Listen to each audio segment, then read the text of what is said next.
we need some outside universal threat to make us recognize this common bound. I occasionally think how quickly our differences worldwide would vanish if we were facing an alien threat from outside this world.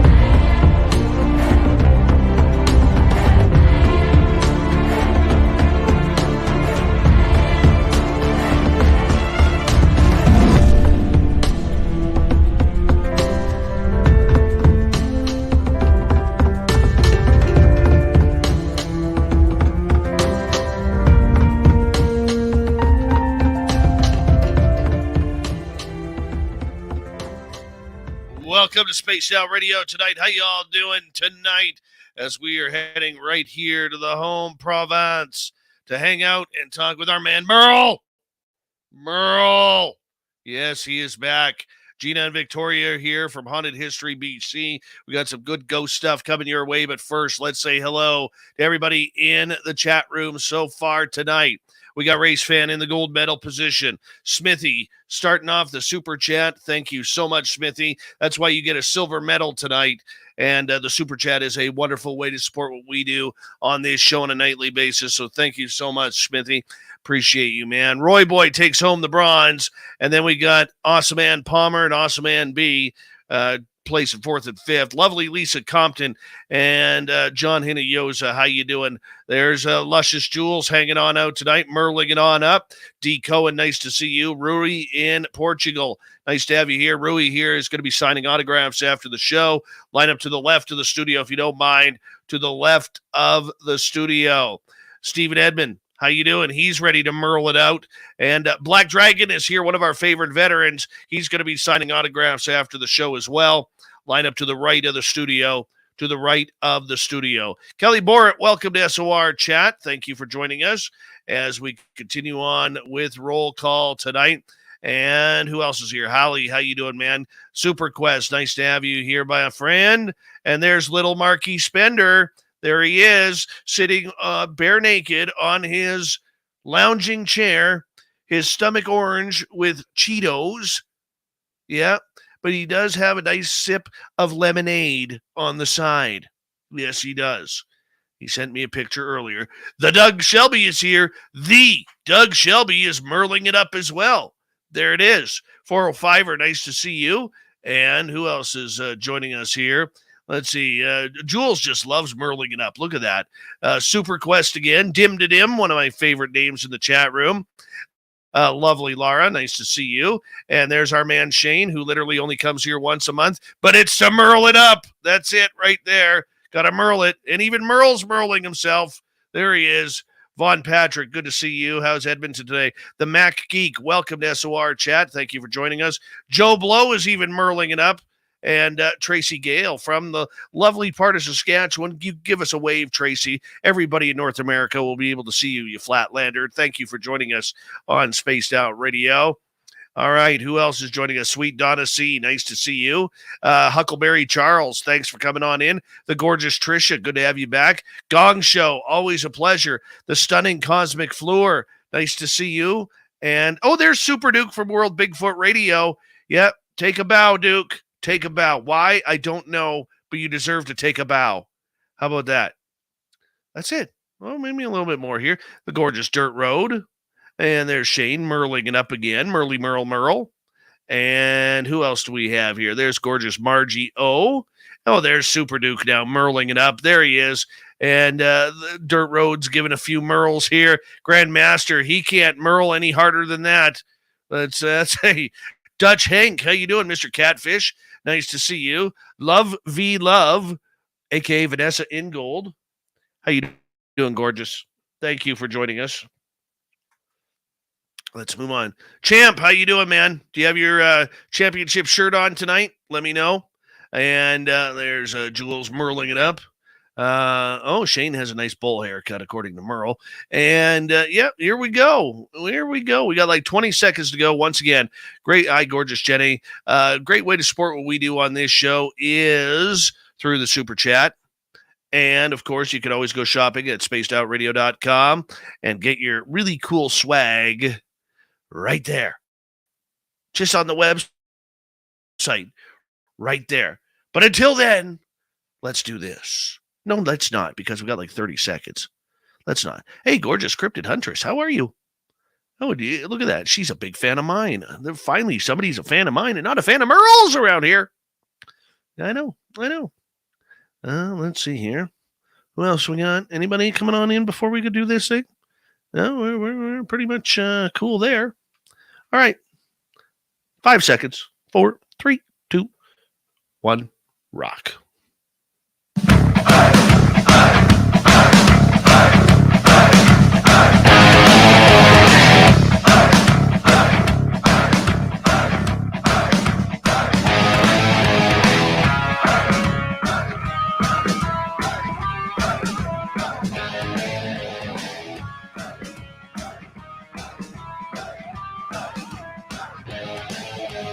From the mountains of central British Columbia to you listening around the world, this, my friends, is Spaced Out Radio. I am your host, Dave Scott, sitting in the captain's chair of SOR headquarters. We welcome you to tonight's show on our terrestrial affiliates around North America, digitally on Odyssey Radio, TalkStream Live, and KPNL. All of our archives are free by going to youtube.com/Spaced Out Radio. Do old Davey the favor, hit that subscribe button.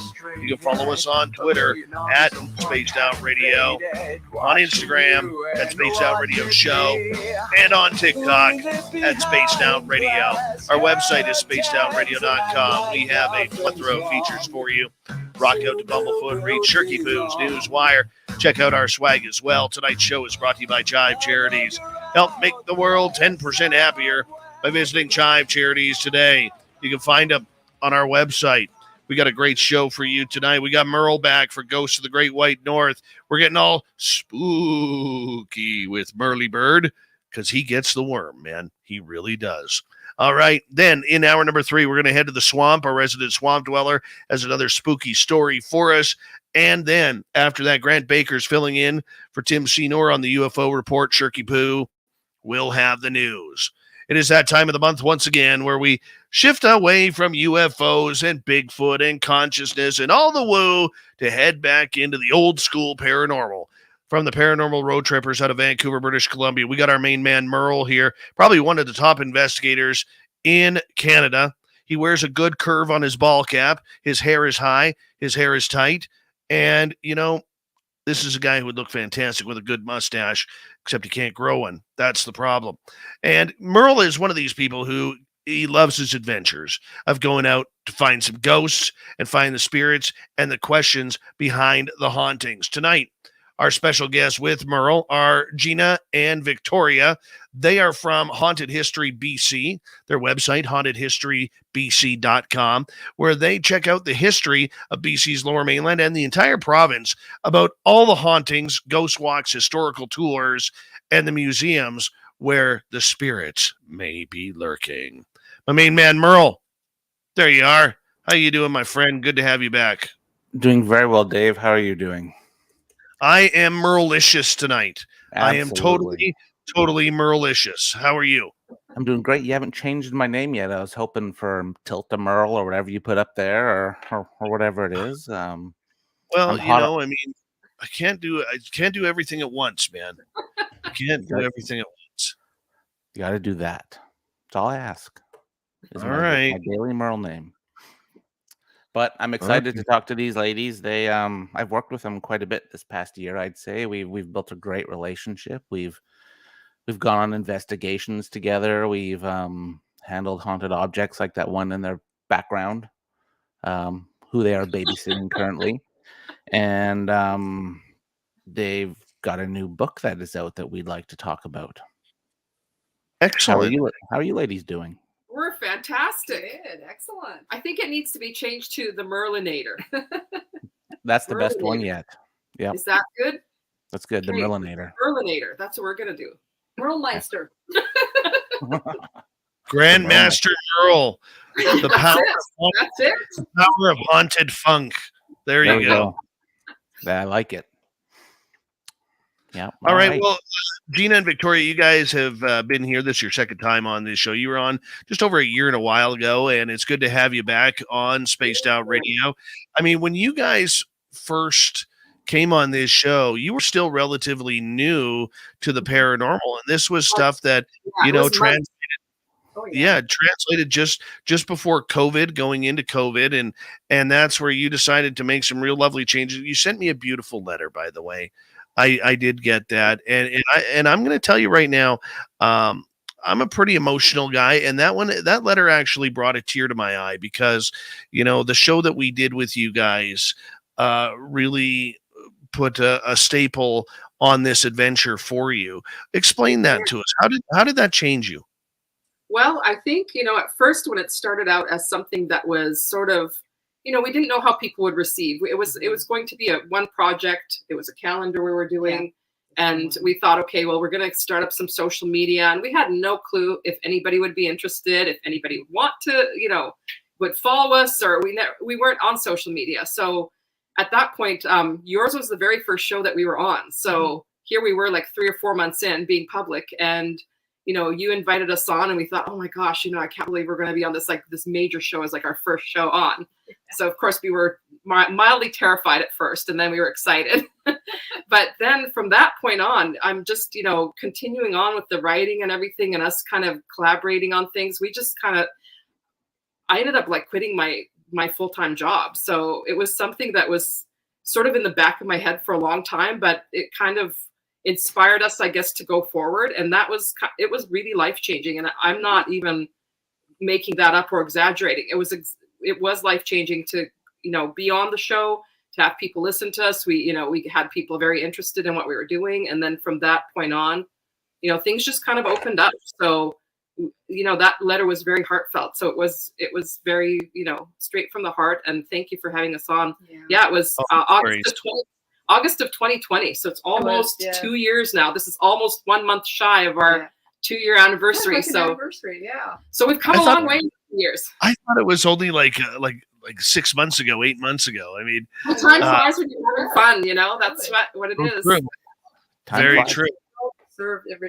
Like a lot of people just reached out to us and received us so well, and they were just like reaching out and talking to us a little bit more about stuff. And they were when we were on social media, when we designed our accounts, then they started looking for us, and they started just, you know, reaching out to us and sharing information. And we met a lot of great people throughout this time too. And the book was like 2 years in the making. So that was something that kind of kept going on in the background while we were going on investigations, and while we were meeting other people, and we were, you know, we're traveling a little bit. So the book was always kind of there. So we're really happy to have it out. Yeah, finally, yes.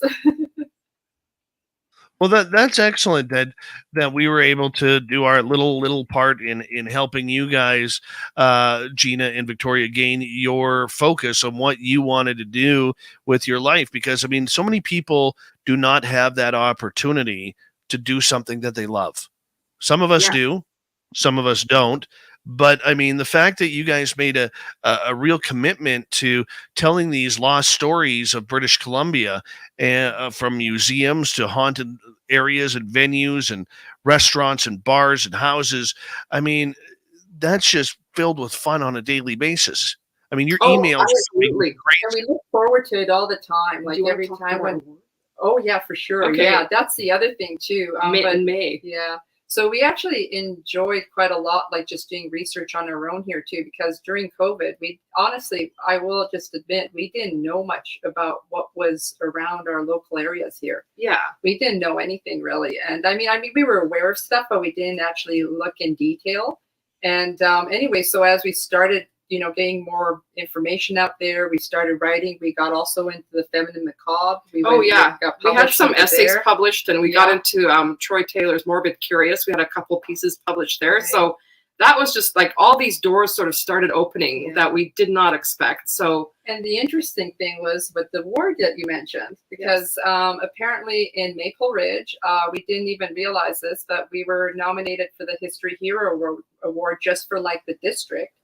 And then just last May, we were just a little bit stunned and surprised that we got the British Columbia Heritage Award. Yeah, we got the Heritage BC Heritage Award for storytelling. So that was for our project. It was BC history, and it was heritage, history, and hauntings. And so we really thought that was a major breakthrough, just to bridge the gap between you know, just the heritage sector and the paranormal, and being recognized for that. That was really, I mean, we felt like we won the lottery. We're like, oh my gosh, you know, we just can't believe that we're like winning provincial awards for this. So it just gets better. It's fun. It's really fun. Yeah. Merle, take it away. How important is it to you guys to connect the history to the paranormal? How do you link them? Oh, love it. Like, I think it is important. And even Gina and I, we always talk about this, that it is part of history. Paranormal is part of history. The legends, the folklore, any urban legends, you know, you can't have one without the other, honestly. Well, and yeah, and whether you're either proving it or disproving it, it's either one or the other. So if you've got local legends, urban legends, some of them are absolute hooey. They're just things that people have sort of made up over the years, but they're important to record because it just is an important part of like our cultural experience, I guess, too, in BC, and, you know, being Canadian, and what sort of Canadian legends and folklore do we have. So it's important to kind of link that to the historical. And then if there is something paranormal, that's even better, because then we can say, okay, we've kind of had some activity, or other people have experienced some activity. Sometimes we don't necessarily experience it ourselves, but people that have gone to these places have. And then, you know, we've got a big enough network now, we can sort of check with people and say, hey, did you guys get anything at this location? Because it was sort of quiet when we were there, or sometimes we return back and then we get activity the second time, and depends on who we go with, and, you know, just things like that too. And the historical part is just really important, because you kind of need to know the background of what you're going into, and who was there, what was on the land. So that's really important to kind of link all of that together. And I think that's why the heritage sector is sort of recognizing that the paranormal isn't just, you know, we're not just ghost hunting, we're not just out there just running around, and, you know, it's not like the TV shows. I mean, we're actually, you know, trying to make these things relevant to the history portion as well. So trying to connect the dots. Yes, exactly. And the history part's fascinating. It's just a different way to engage people too. So we've had a lot of young people who have come forward very excited about the book, and, you know, young readers are like the absolute best when they get excited and they're beaming and smiling, and they're like, oh my God, this is so cool. So, you know, learning about history as well, and in the process. We've had people reach out and say, oh, we never knew about the Vancouver Police Museum, or we never knew about this place, and now we're going to go, and, you know, we're going to make sure we visit and everything. So that's part of what we want to do too, is encourage people to go to these locations. We're not like people who say, oh, nobody can go there because we've gone there. You know, we want people to go there. Yeah, I totally agree. What got you guys into the paranormal right at the beginning?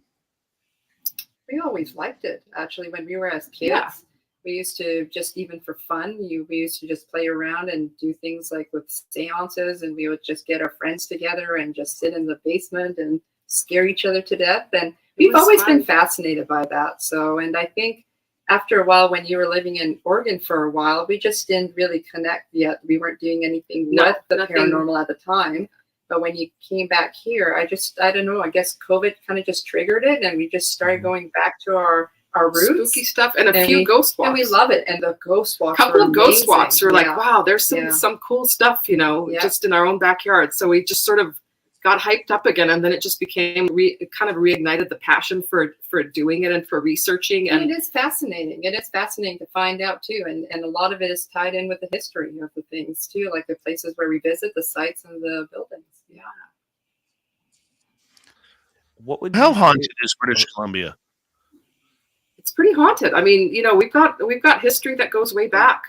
We've got the railway workers. We've got, you know, the gold rush area. I mean, we haven't really been to the interior. That, Merle, that's your area. Kind of, you are the expert in that because you've gone there many, many a time. But yeah, it's you know, it's got some it's got some history. Pretty much everywhere you go, you can find something if you're looking. It's always like even in the pioneers as well. There's always a connection there, and there's always something. And even though Canada is fairly young compared to like everywhere else you take a look in the world, but Europe is very old. But I mean, still, we've got lots of interesting things. You just have to dig deep and just just do some research and talk to people, and then you find a lot of good things there sometimes. So. And we like that people are talking more about the Indigenous history as well, because that's something that's been here for thousands of years. So, people look at, when colonial times, and that's kind of the beginning. Well, that was not the beginning. The beginning's way back before our time, before we ever set foot here. So there's a lot of energy in the land. So that's something we like to research as well. Who was there before there were buildings or before any of that was there? There was some very... there was a lot of civilizations that, had a lot of different spiritual connection to the land. So all of that has to be taken into account when we're investigating all these places. I want to know. Go ahead. Sorry, Merle. Go, please. Oh, you go, Dave. I'll hold this question up. Okay. I want to know, like, both you guys, Victoria, Gina, you're from the Lower Mainland. I believe Maple Ridge, which is a suburb of Vancouver, for those who don't know around the world listening in. Merle, you're from the suburbs of Vancouver as well. British Columbia literally has about 3 million people jacked into about 120 miles worth of land. And yet you have the harbors, the oceans, and everything that kind of goes along there. And then you have all of these cities and towns that kind of, trail through and to make the skeleton of the province. With the high concentration of population down below, you'd expect the Lower Mainland to seem a little bit more haunted than the rest of the province. Yet I have noticed almost an exact opposite, where it's the more rural areas that seem to have more hauntings and more spirits running around. Maybe it's the Gold Rush Trail, maybe it's the Trans-Canada Highway, maybe it's the railway, Trans-Canada Railway. I don't know. What's your thoughts on that, Gina? I think that there's a lot of haunted places in Lower Mainland that people don't really know about or think about. I think things like, the waterfront station in Vancouver, the Canada Post tunnels are right under that. So those are said to be very haunted. Back in the day, they were used to have back and forth, have mail running from the railway, from the coast to the railway stations. And, people, everyday commuters are at the waterfront station. So, they don't think twice about the fact that there's tunnels underneath, that there were people underneath, and the waterfront station itself has, ladies, like a gray lady, a flapper lady, they say, that dances up, around, on one of the floors. And there's 3 ladies that people see waiting for the bus. So I think it's just something that people don't look as much, because we're like so into the modern day that we don't think about like what was there before, because we just see concrete and everything. But there's some history there. So I think in rural areas, you expect things to be haunted just because it's sort of like a stereotype a little bit, because you see like the old cabin or the abandoned woods, or, you just expect that to be haunted. But there's a lot in Vancouver that's haunted. A lot of restaurants, a lot of places where there's, there are hotels that are haunted. So you just have to kind of look. And Victoria itself, when you go to the island, holy smokes, that's where we get a lot of our activity. We spend. Well, they're proud of being, having all these haunted areas too. They're saying that, they claim that the most haunted city in BC. I mean, we don't know if that's true because we haven't been everywhere, but we certainly get our share of energy, and they're very receptive to having us come over and when we make arrangements. So I think you just got to look. And that's part of the reason why we're recording where we're going, is because maybe somebody hasn't crossed that path yet. And, there's hauntings that people don't know about. But that's the fun part, is trying to find a location in areas that haven't been documented very often. So that's the best part. I would add on to that of Dave's question was, I think rural places may appear more haunted because they're less traveled, they're less busy. So I feel the energy would be a lot more like a lot thicker. Whereas like waterfront station, we know all those stories and they're awesome. They're documented. There's witnesses of them, but the traffic is so heavy that I think the energy of the spirits might get kind of hammered down with the hustle and bustle of the city. Now, if you go there maybe at 3 a.m., 4 a.m. when the city's half asleep, then maybe that's when we would be able to document paranormal activity. Whereas you go to an abandoned cabin at 2 p.m., 2 hours north of Dave, where nobody goes because it's down a rural road, that'll have the same effect of being there because it's going to be dead quiet, no pun intended. And I don't think you think a little bit that when places are dead quiet, that maybe the spirits are sort of eager to communicate? Don't you feel that maybe too? Like when somebody shows up, well, maybe they want to make themselves known. Mm-hmm. And I feel like when it's dead quiet like that, your senses are kind of tweaked a little, but also like for me, I catch myself, whereas I'll be a little eager. Where it's very dead quiet, I'm like, oh, that has to be a ghost. That sound. But then I have to kind of calm myself down and be analytical. But yeah, I totally agree with what you just said. Yeah. Excellent. We have about 3.5 minutes before we have to go to break. At the bottom of the hour, Ghosts of the Great White North with our main man, Merle, and Gina and Victoria from Haunted History, British Columbia.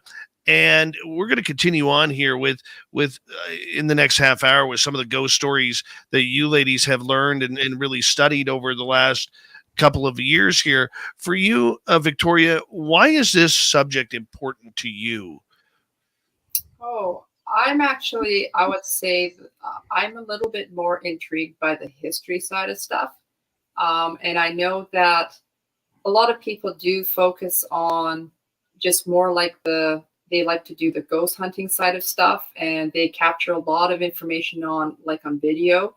But I think too, reading up and doing the research on it and documenting all of this and combining it with history, that is what's important. I mean, for me, that's what I find it actually excites me. And I find that actually it's important to document it, to keep that as part of history. So I love that. I love preservation part. The documentation for sure. And I think that's a little bit because even I have a science background, so I like the academic side of stuff of it. So yeah, for sure.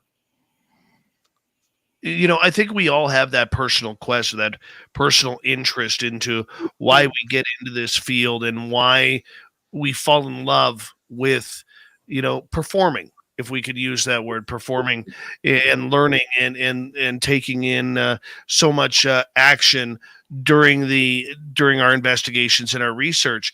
Is it more the rush or the experience of having something strange happen for you ladies? Oh, I don't know. I think it's a combination. It's a combination of even before anything happens, we're just really excited to get to the location. If it's someplace, especially if it's somewhere new. So you don't know what to expect. No. And sometimes we do research the location, but sometimes we don't. Yeah. Sometimes we don't look ahead of time because we don't really want to know too much before we go in. But yeah, it's just sometimes it's the location. And for us too, the next book that we're working on is actually going to be all about haunted BC architecture and a very heavy focus on BC architects and people who were, in the province at the time designing the building. So even just going into a building and just appreciating the artistic element of the building is amazing.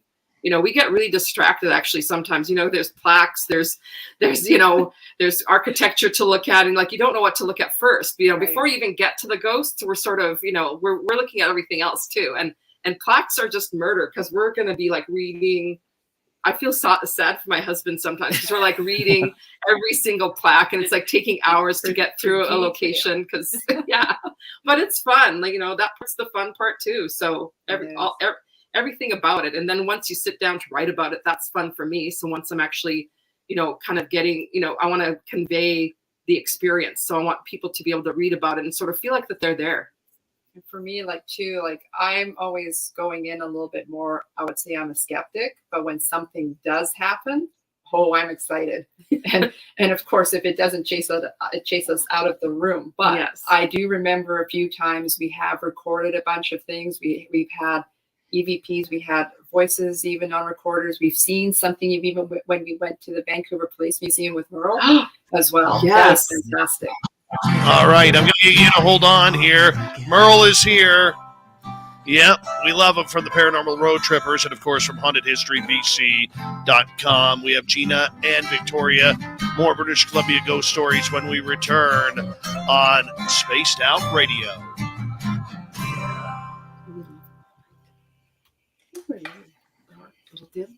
All right, we're clear.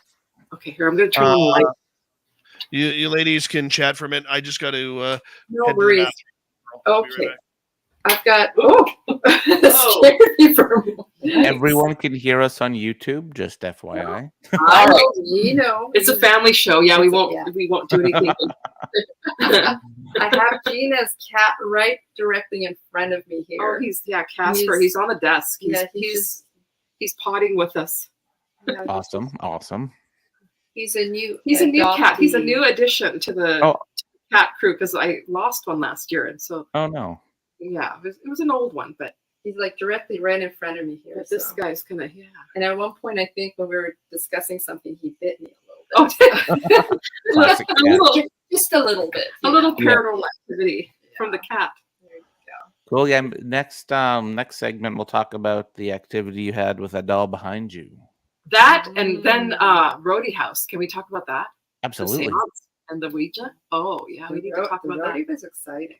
Yeah, that was great. Those are good stories. Those are, and it's just a unique experience, I think, too. So I was a little afraid of using the Ouija. The It was Ouija? good to just watch you guys because I didn't know what would happen.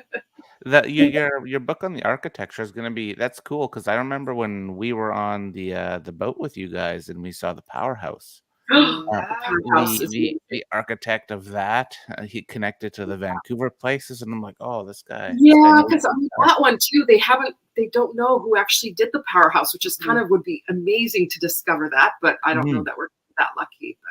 But that would be nice to see who actually did it. Awesome. It's attributed to a couple different people, but yeah. So yeah, it's been. And how was your time in the States? So that looked amazing. The fort. Oh, Fort Eby. That was. Forts are always haunted. Oh my God. They are, and so I was in there, and wasn't even a ghost hunting trip. It was a camping trip, to be honest. But it all turns into ghost hunting trips. Oh, didn't even have any gear. I didn't even have an audio recorder. I'm like, nope. I'm leaving everything at home. There's a first time for everything, right? Yeah. And so we were in the fort, and I just randomly said, "Is there anyone here? Do you guys like people going in your fort?" Because back in the day, I guess during World War II, all those forts were top secret. No one was allowed to go in them, and military only. And then I got an EVP saying, "People."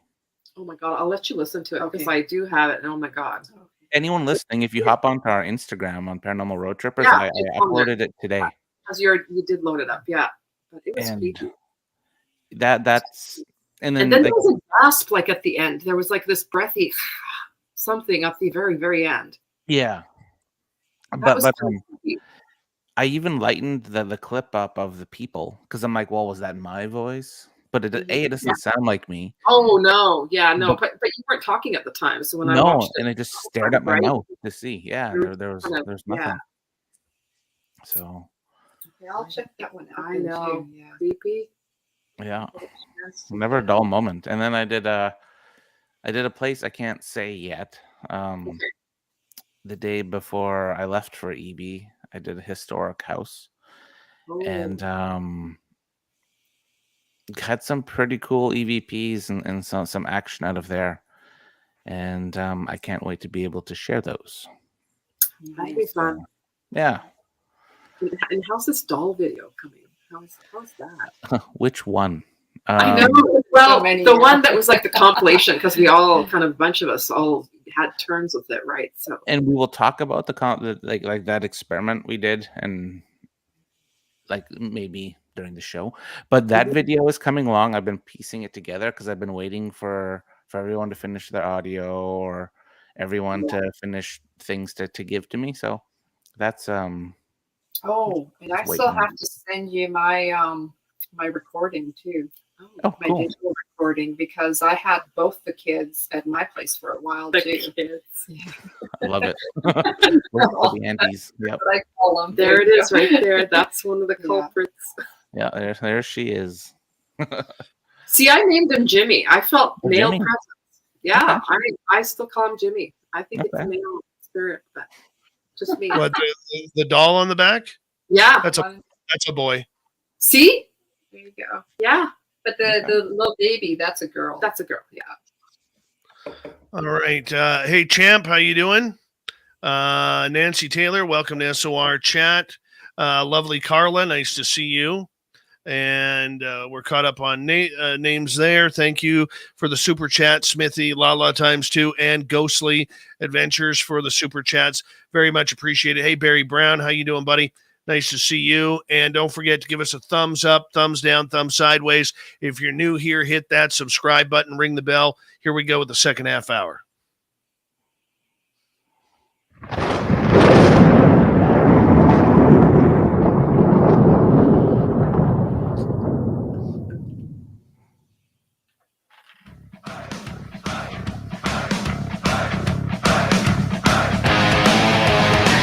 Second half hour of Spaced Out Radio is now underway. Good to have you with us. My name is Dave Scott. Very much appreciate earning your listening ears wherever you are on this beautiful planet we call Earth. Hello to everyone listening in on our terrestrial affiliates around North America, digitally on Odyssey Radio, TalkStream Live, and KPNL. All of our archives are free. Join us at youtube.com/Spaced Out Radio. Do old Davey the favor. Hit that subscribe button. Our website, spacedoutradio.com. We have a plethora of features for you. Rock out to Bumblefoot, read Shirky Poo's Newswire. Check out our swag as well.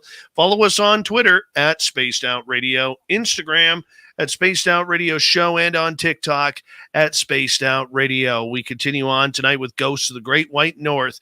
And joining us is our main man, Merle, hanging on out with us and showing us the love of the paranormal from the Paranormal Road Trippers just outside of Vancouver, British Columbia. And from hauntedhistorybc.com, we have Gina and Victoria hanging out with us, telling us a lot about what they do and the spooky stories that they cover. Ladies, welcome back. Thank you. Hi. Hi there. Now, you've been doing this a couple of years now, and both of you jumped into the woo pool feet first into the deep end, and you still haven't come up for air yet. And I love it. I absolutely love it. That's what it's all about. Victoria, let's start with you on this one, because you have heard a number of ghost stories and adventures from across British Columbia. What's the one that sticks out to you the most? Oh, I really do still like haunted schools. That's probably one of my favorite stories about that. And also cryptids as well, but the schools are really cool. The one from New Westminster, there is always a story there too, this New Westminster Secondary School. And that one was really unique, and that one stands out probably the most for me. No one can really say like dispute it or just nothing. I don't know. It's just a strange story. There was a little boy that apparently drowned in there, and this was a few years back. And I think it was like in the 1970s. Mm-hmm. And apparently people say that the school is haunted. And there was a pardon us, a cat. And apparently there used to be a swimming pool. That's how he drowned, inside, like actually in the basement. And even the security used to actually document things, and they would see it actually on their videos. Mm-hmm. And to this very day, it's a really weird story, because the people who used to work there, the staff, now some of them, they claim and remember that there used to be a swimming pool. And then some say there never used to be one. Yeah. And that's the really unusual thing. So I would say that stands out the most, because to this very day, nobody can agree on it at all. So nobody really knows. And the UBC one. And then the UBC hitchhiker. That's the other one too. So I love that one. There's always somebody driving along the road over there. And apparently if I think it's on a rainy day, the story goes that it's on a rainy day all the time. And the girl's always hitchhiking, and there's all the time when someone picks her up, she sits in the back seat and then miraculously disappears, or she will sort of direct the driver to a home. And then apparently when they get out of the car to, drop her off, she disappears as well. So, and I don't know, I just love schools and haunted schools. Yeah. Just, I think it's just that old fashioned thing. Well, in Victoria, when we were on the island, we went to that St. Anne's Academy, because that used to be that was creepy. Oh, that's the other one. That was a really funky one. Here, with the cattails going on here. He's dusting your camera. we've got a little paranormal activity there. Yeah, I got a little cat action. So, yeah, But the yeah, schools. The schools I schools. love. I love that one because especially when you cannot prove or disprove it, and that even makes it more mysterious. Love it. How about for you, Victoria? Or Gina, sorry. For me, boy, I'm going to say, yeah, the prison was good, but lately I've liked the haunted mansions, the classic Victorian mansions. We've been in a few of them just recently, and those are the ones that sort of, you're just in awe when you're in there, first of all, because of like we mentioned, the architecture, but then there's just always some interesting activity. We were recently at the Overland Mansion in Burnaby, BC, which is a little bit like maybe 30 minutes outside of Vancouver. And that was very active. We saw some really bizarre stuff there. So, we were waiting outside. We were meeting somebody there. As soon as we got there, we thought we heard voices inside. We never thought anything about it. We saw cars parked there. So we thought, oh, there must be staff inside. So we started roaming around. Typically, we take pictures of the outside. Then all of a sudden, I was at the back of the house, and I saw somebody go kind of from left to right. And I thought, oh, there's somebody, kind of waiting for us in there and turning on the lights or something, So we thought, well, we better get to the front of the house and come in because it was close to the time we should have been meeting. And we were ringing the doorbell. Nobody's answering. So I make a phone call because I'm thinking, okay, this guy's supposed to be meeting us. He's not even there yet. So we saw things and heard things before we even went inside. Yeah. And then when we got inside, we had all sorts of things. You had like little wispy lights that you saw as you were taking pictures. Yeah, I thought first they were like maybe like specks of dust or something. And we caught a shadow figure. Yeah. There was just all kinds of things that happened there. So I think, I don't know, the Victorian Mansion is one of my coolest. And then we were actually with Merle at the Roadie House in Vancouver, which is a nice old Victorian mansion. And it was owned by Gustav Rohde, who was the first bookbinder in Vancouver, and him and his family lived there. And so we went there and did a seance and a Ouija board. So we did. That was kind of interesting. So I'll let Merle share a little bit about the Ouija session because we Merle took part in that one. Yeah. The Ouija session was kind of unreal because Gina and I were doing the classic, no, you must be moving it. No, you're moving it type thing. But the questions we were asking, the board was responding, and just watch. And we had someone else doing the Ouija with us, so there's 3 of us on it. And watching our hands, our fingers were barely on it.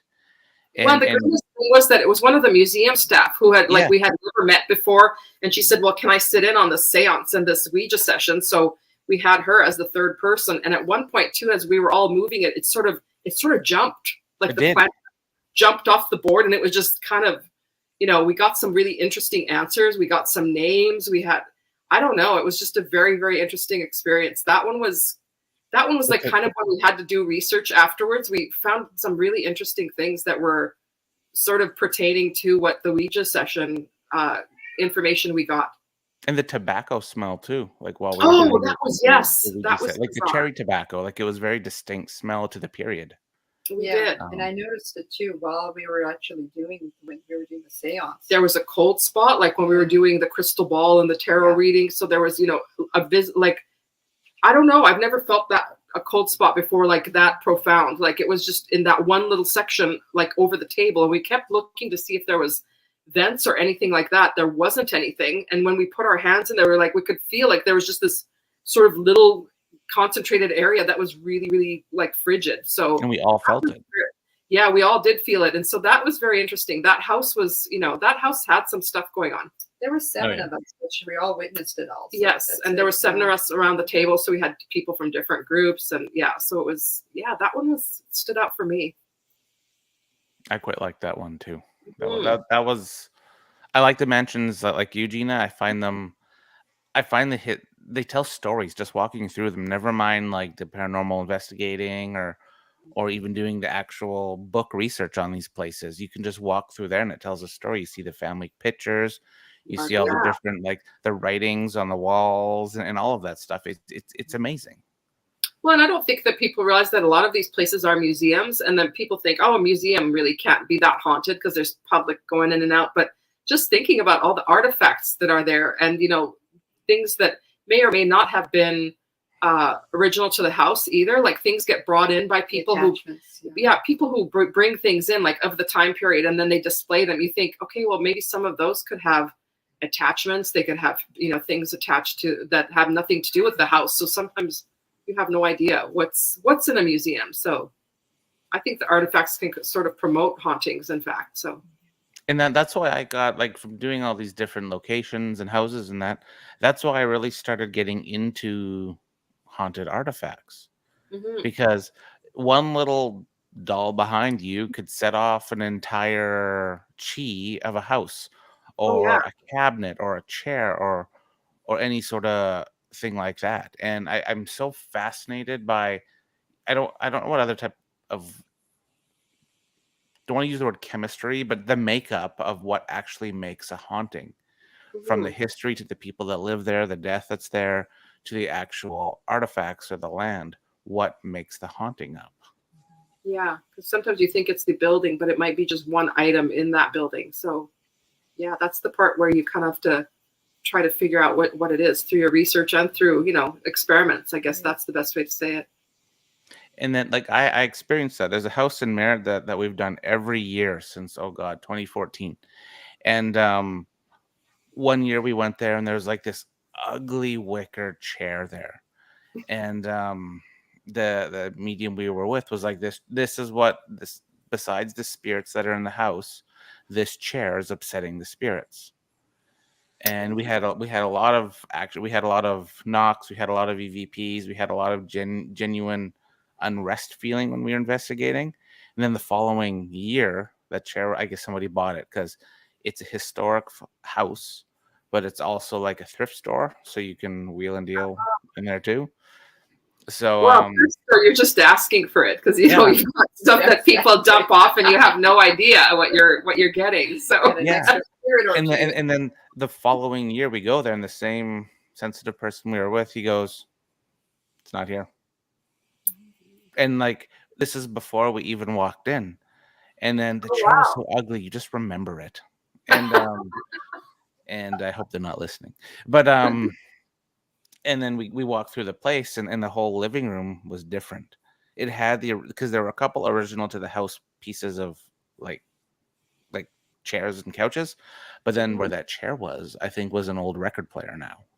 Ah, okay. And I was like, okay, I hear what you're saying, and yeah. So sometimes you don't need to cleanse the spirit. You can just cleanse, like kick that object out of your house, and then you're done with the haunting. Yep. Bring them to me.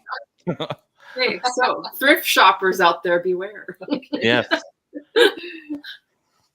But I would like to ask you, ladies, if you don't mind, you know, over the last couple of years, we've seen a number of growth of the paranormal field within the within British Columbia. New groups, new teams. You know, it's created a lot of politics, a lot of new podcasts, a lot of you know, conjecture on which places are haunted, which places are not. How have you, as kind of overall storytellers, not necessarily ghost hunters like Merle, but storytellers of the paranormal, how have you been able to ride through that adversity over the last couple of years, you know, where, you know, you go through COVID, not many people are investigating, then everybody's rushing out to investigate. How have you been able to work your way through that? I probably would say fairly, I would say comfortably and easily.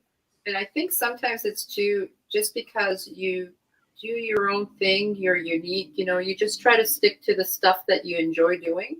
And I don't think we have too much difficulty, like in terms of even going to places, finding locations. No. And I have to say too that we're always very open to getting together with groups, because we don't, like you said, we don't actually do the ghost hunting side of stuff as much, but we find it fascinating. We don't have a lot of equipment still to this day, but we've, you know, acquired some things, but it's fun to actually get together with groups. And we don't necessarily also, like, when we go and see a site, we also respect the fact that other groups want to go out there too. You know, we don't try Yeah, to we hold would them- never like message somebody, them go, back. why are you going to this location, or any of that sort of thing. Exactly. And So- and we also see, like, if we go to a location like the museum, we want to actually help them, especially during COVID. So we encourage people to go there.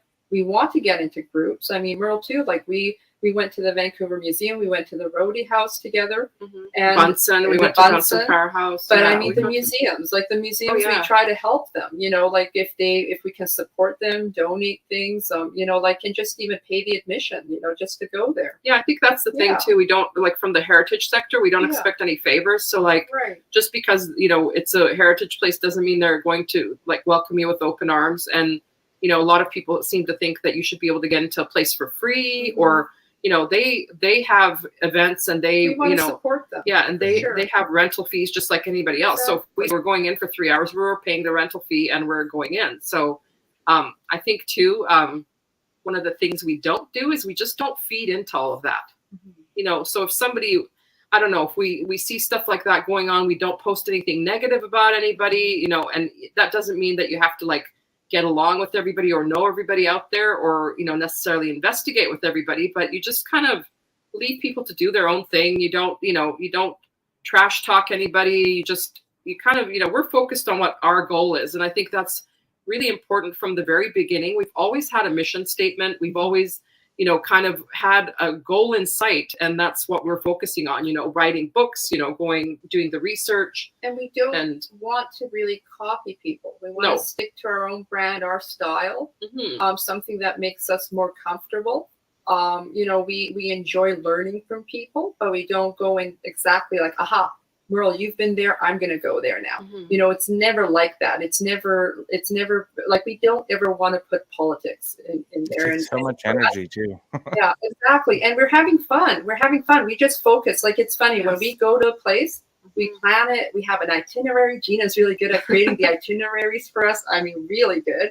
And so we just enjoy ourselves then. You know, we don't focus about how something will look, or how something will be presented, or how we will maybe step on other people's toes. We don't think of that. Yeah, and I think too that we've never reached out, like when we were brand new, we never reached out to the teams that were out there forever and ever and said, please get us in here. You know, we found our own way. So we made our own contacts. You know, we built our own rapport with the heritage sector. You know, so all of that. And we just kind of, you know, however we found a way to get into places, that was kind of our own thing. So we never asked anybody for any favors or anything. Not that you can't help each other out when you're in the paranormal. And if you know, find like-minded individuals, you can surely, you know, help each other out and all of that. But we never wanted to really ride on anybody's coattails. So we kind of wanted to forge our own path and kind of do something unique, like, you know, writing the book. And then it evolved from writing a book into, well, that's not going to really showcase what we want to showcase. So we thought, let's do a magazine. So we thought, well, let's do Canada's very first paranormal magazine. So that's actually what it is. And that was a huge undertaking. For a moment, it was kind of scary to think that, but now we've got like the next 6 issues all designed with covers, and that's what we focus on. So we're not, you know, everybody else has their own, you know, if you're finding fun out of ghost hunting, great, go out there, you know, but make sure you respect, you know, everybody that's out there. Don't post stuff that's negative. No matter how you feel about anybody, it doesn't, you know, just don't go there. No, it doesn't. And you want to have fun, and at the same time, you want to educate and learn. Yeah, and social media, I mean, that can kind of either make you or break you. Like, you don't want to post stuff that's not going to be, you know, that's going to be negative. And we never post anything negative. We never post about politics. We never post.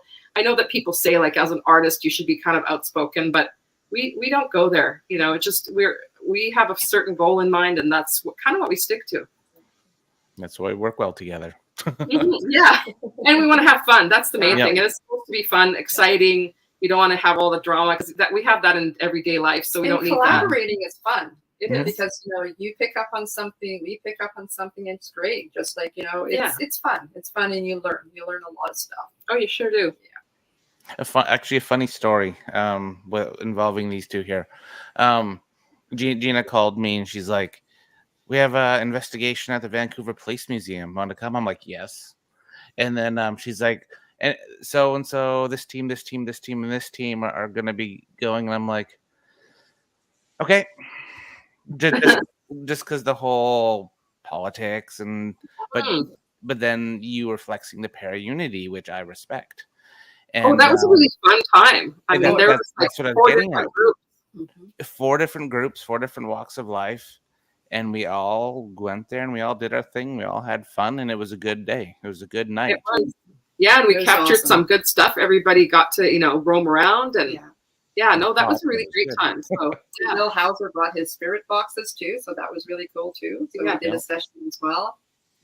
So and everybody brings something different to the thing. Like we don't really bring all the gadgets. Like Merle, you always bring like you have your drones and we don't get all into that. So it's kind of nice. Like we have our handheld stuff, our digital recorders, our REM pods, all of those types of things. But we don't do like necessarily the spirit box. That's like other people's, specialty, or that's something that they get excited about. So it's great to bring all of the technology together, because we don't necessarily focus on the technological part of things. We have a few, but it's fun to sit back and watch people do their thing at the end of the day. Absolutely. It is. Different approaches, and you just learn from everyone. It's always learning. But we steer clear of the politics. Exactly. Very much. That's true. We got 3 minutes to go before we have to go to break here at the top of the hour. Ghosts of the Great White North with our main man Merle hanging on out tonight with the ladies from Haunted History BC coming on in. And I want to ask you, in regards to hauntings and everything, when we look at Vancouver Island, and then you got the mainland, and there's all these little port cities and hubs that are all around. How important is it to not only tell the ghost stories about what's going on, but to formulate the history? Because the one thing as Canadians that I will say that we're really, really bad at, Victoria, is we're bad at promoting our history. We're bad at remembering our history. And how can ghost hunting help that? Oh, tremendously. I think it actually works in a positive way, because, you might not necessarily be a history buff, but you might like, the paranormal side of stuff, and it just draws you in. And I think that it's a perfect way to actually educate, even like Gina said earlier, the younger generations too. Learn a little bit more about the history, about certain locations. And I think that's perfect. Like you have to have 2 and 2 both together, the history and the paranormal side. Absolutely.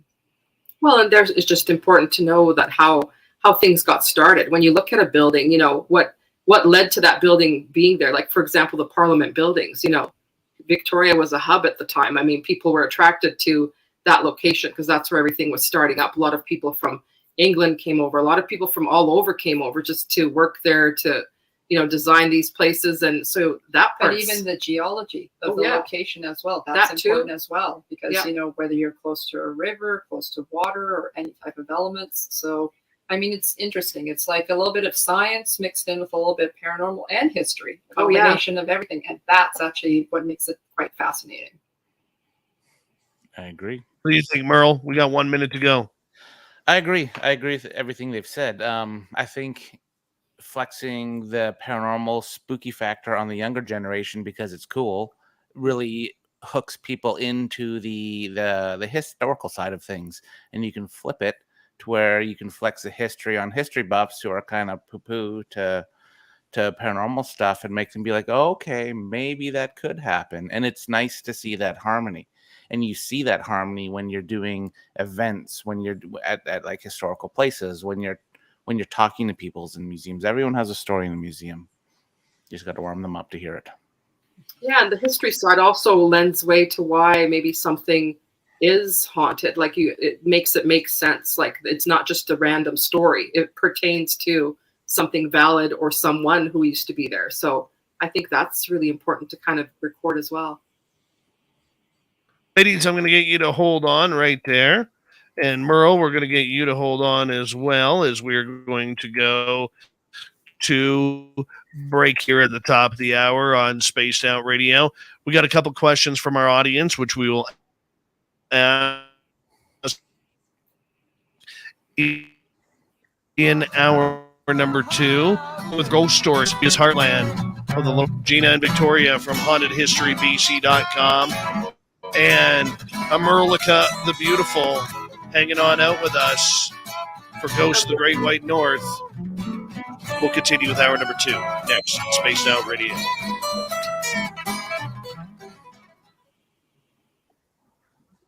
All right, you're clear. Would you look at that? Thank you, Thomas Fessler, for that amazing super chat. Would you look Love at that that? skit. It's amazing. Thomas has a great show. Great show. Raul, there's absolutely 0 point to that comment. 0 point. So, whatever. I'll be right back. You guys talk. All right. Sounds good. We're chatting. Where would you guys like to take it next half hour? It's all you. You want? I think we should go we're haunted talking about doll. the book a little bit. Yes, We'll the talk book. about the book. We'll talk about the book and some of the locations maybe and some of the sections in the book that you haven't seen yet. I don't know if Dave got his copy or not. He did. I asked him today on the phone when I talked to him. great. briefly. Yeah. Okay. Awesome. Good. So he knows the contents and Mm-hmm. all right. Cat, you probably do. The cat's been running around like a nut I in here. saw the hair flying in the air too. Like, oh my goodness. It's the doll. If you get a fur ball in the middle of the show. I was thinking for a moment. Did you guys do you have any more trips lined up? Any more investigations? Yeah. Because we're, heading to the Fraser. We've got some train stuff happening. We do. It's something that we still want to check out some stuff here in Maple Ridge. Yes. I'll just do that as well. And good old Harrison, that would be always nice too. We need to Now do a with the- Sasquatch hunt. I mean, now it's summer and I it's got a great. 4x4. yeah. And you know what? The only thing that's been keeping us from it is the damn mosquitoes. Oh, it's horrible. Oh my God. What do we need Form to of bathe torture. here? To not even off keeps them off. Nope. Off is a gimmick. Has to be. We need an exorcist or something Yep. for these And- things. But yeah, they're supposed to die down in the next week or two. Yeah, So probably in August. Isn't it? Hopefully. Yeah. just waiting And for then- them. We'd like to hit a few places like Pitt Lake would be fun Oh yeah, do some. Yeah. because those are there's Cryptid. some sightings of things there. Mm-hmm. And you guys are busy the third weekend of October. Oh yeah. Because if we end up going to yes, Powell River. Powell River. Yeah. Yes. Cool. But yeah, I'm going down to Nevada in August. Oh my gosh! In August. Yeah. Insanity. Yeah. It's gonna be like 120. It's got to be done. It's gotta be done. You gotta take one for the team. Absolutely. We'll check in on you Oh, every few geez. days. Just Well, to that'll see be if cool. you're still That'll on be your cool. There's a social lot media. of haunted, spooky places. So are you going to meet up with anybody there? Because I know a lot of guests that you previously had are there, right? Maybe going to Virginia City depends on the timing. Yeah. Gonna do the Washoe Club. Gonna do Mackie Mansion. Yeah. Nice. There's a Silver Queen. Gonna do Silver Queen. Oh, nice. Mm. So it'll be fun. I'm excited. I'm literally counting down the days for it. Oh man, Busy itinerary, that's it'll for be sure. here. But Absolutely. I know that's how we felt when we went to Victoria. We hit so many haunted places. Oh my God, I think we were just exhausted. Like every day we walked oh my gosh, when you get inside those places. I Like- think every day, like we were I think out about like 10 o'clock in the morning and didn't return until about 7. Oh, Like, yeah, we it were was- always somewhere. was- Yeah. You get your steps in. That's for sure. Yeah, you sure Yeah. do. Yeah. Well, everything's so close, right? But at the same time, there's a lot of exciting things to look around, just around every corner. And some are just pretty well. big. Like the Parliament buildings are huge. Like when you go through that. The government house was really cool. Government House was cool. Yeah, Yeah. that No, one was St. Anne's interesting. was beautiful too. So those are all. Yeah. That one looked cool. I believe you sent me photos of that one. Yes. Mhm. Yeah. Yes. And the inside, like it had the chapel and everything. So that was really, really fun because we've never been in some place that looked like that. But yeah, and the place we stayed at was just crazy because it was like a 125-year-old mansion. The fair home. The Inn. Fair Home Inn. And Yeah. if we asked the owners like if there was anything spooky, and they said yeah, there was once like some story about some Russian pianist that people heard like playing piano way back, and I don't know, like everything, literally everything in Victoria, you can find a spooky story. But then we were running the REM pod, remember? Oh, yes. We were in the room. Yeah. And we were just chatting about our trip out to Murchie's, and then we went to the tobacconist, and we went all along that strip that supposedly is haunted. Yeah, Bastien Square. That's haunted. Like every single building. And then the REM pod just started taking off. I don't know. And we were like, what's going on? And so we turned it off, turned it on, just thinking maybe it's just fidgety or something. No. And then we started talking about history again. And then it just started. Asking questions. But yeah, so you never know. It's been some interesting activity, that's for sure. Might be worth checking into. So we want to go maybe back there again, maybe to stay there for a little bit longer. Yeah. That'd be cool. All right, we have 1 minute here. All right.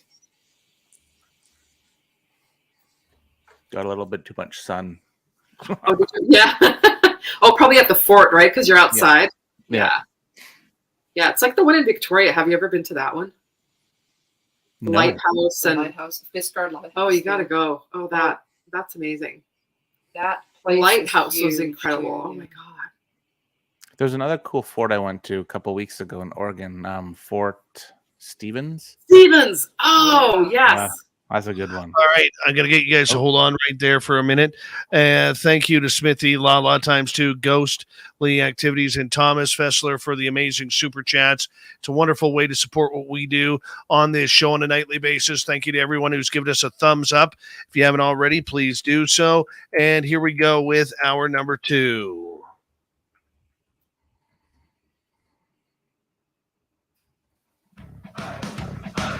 You're listening to Spaced Out Radio with Dave Scott. Follow Dave on Twitter at Spaced Out Radio and on Facebook, Spaced Out Radio Show. Here we go with hour number 2 of Spaced Out Radio tonight. Good to have you with us. My name is Dave Scott.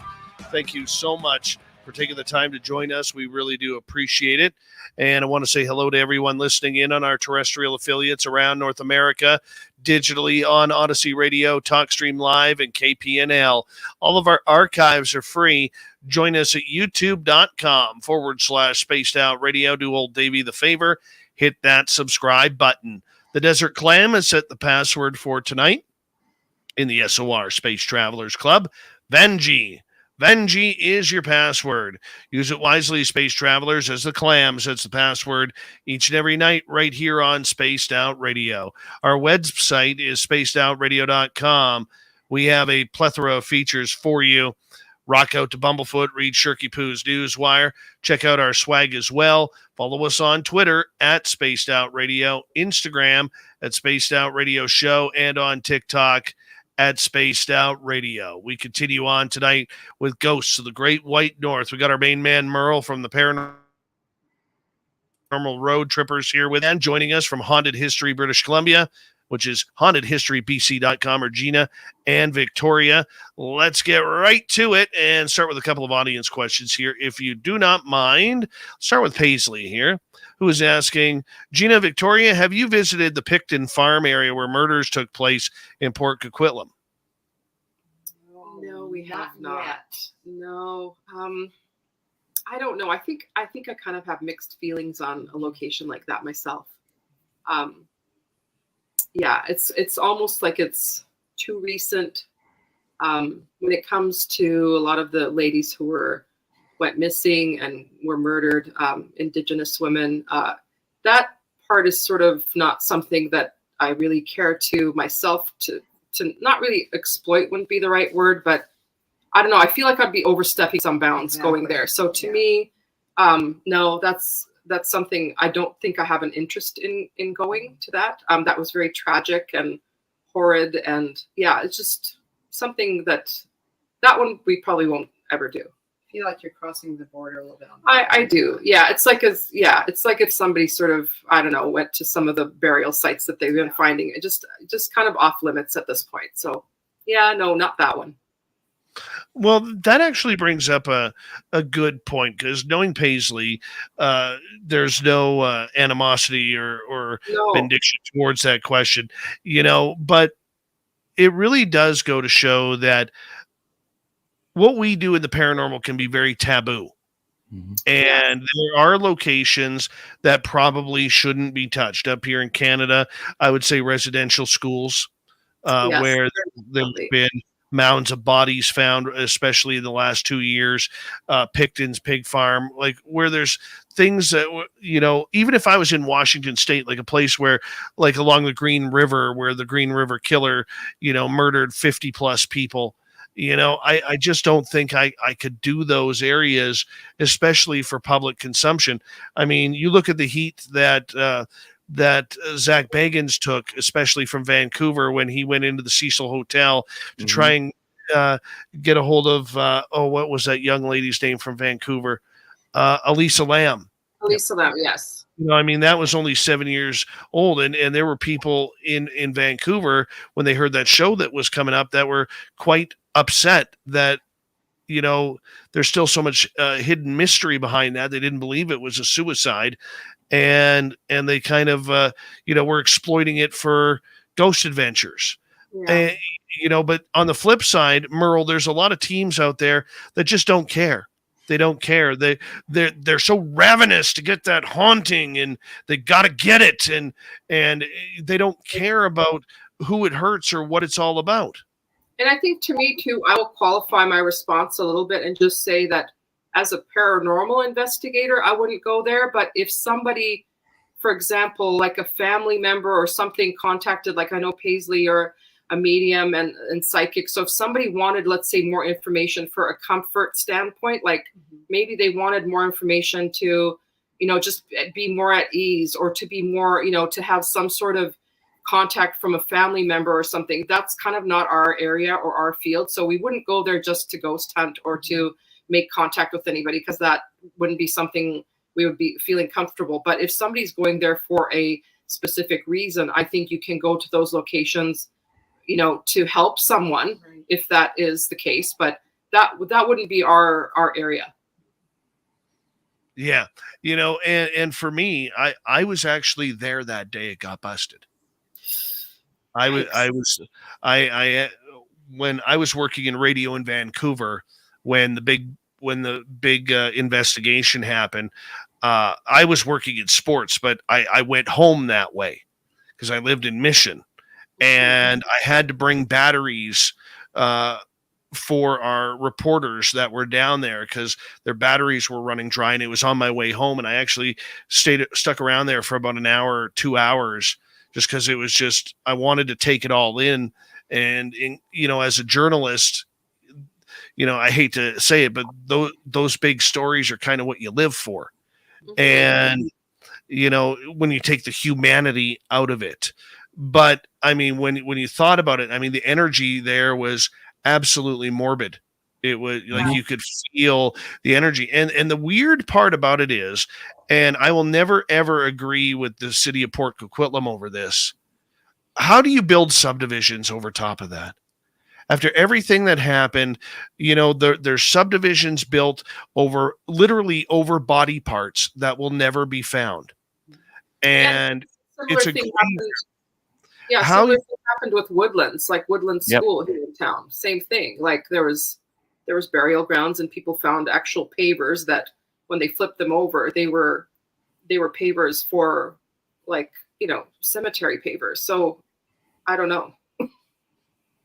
Yeah, I mean, it should have been a park, and I mean, just the actual greed for real estate and land was absolutely ridiculous in that area. Tear up the golf course, Carnoustie.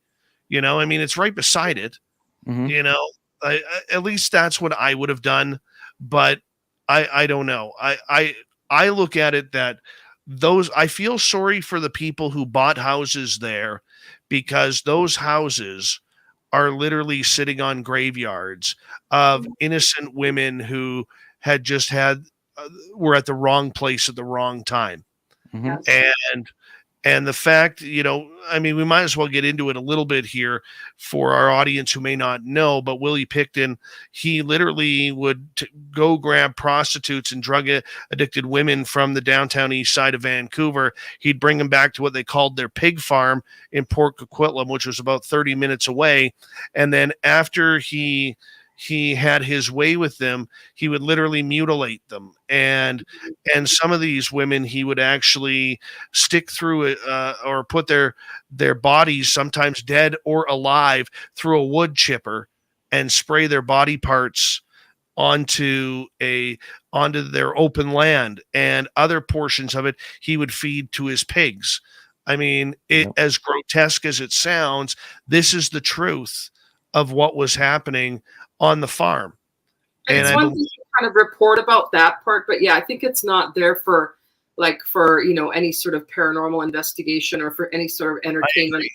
Like, it's one thing if you're, like you said, a journalist, you're reporting on the facts and what happened, and you kind of have some empathy for what happened. But yeah, as for a lot of paranormal, like, even though we don't necessarily do it for entertainment, it is entertaining to people. So you have to be really careful where you step and what subjects you cover, because you don't want to ever cross that line, because some things are just sort of not your domain.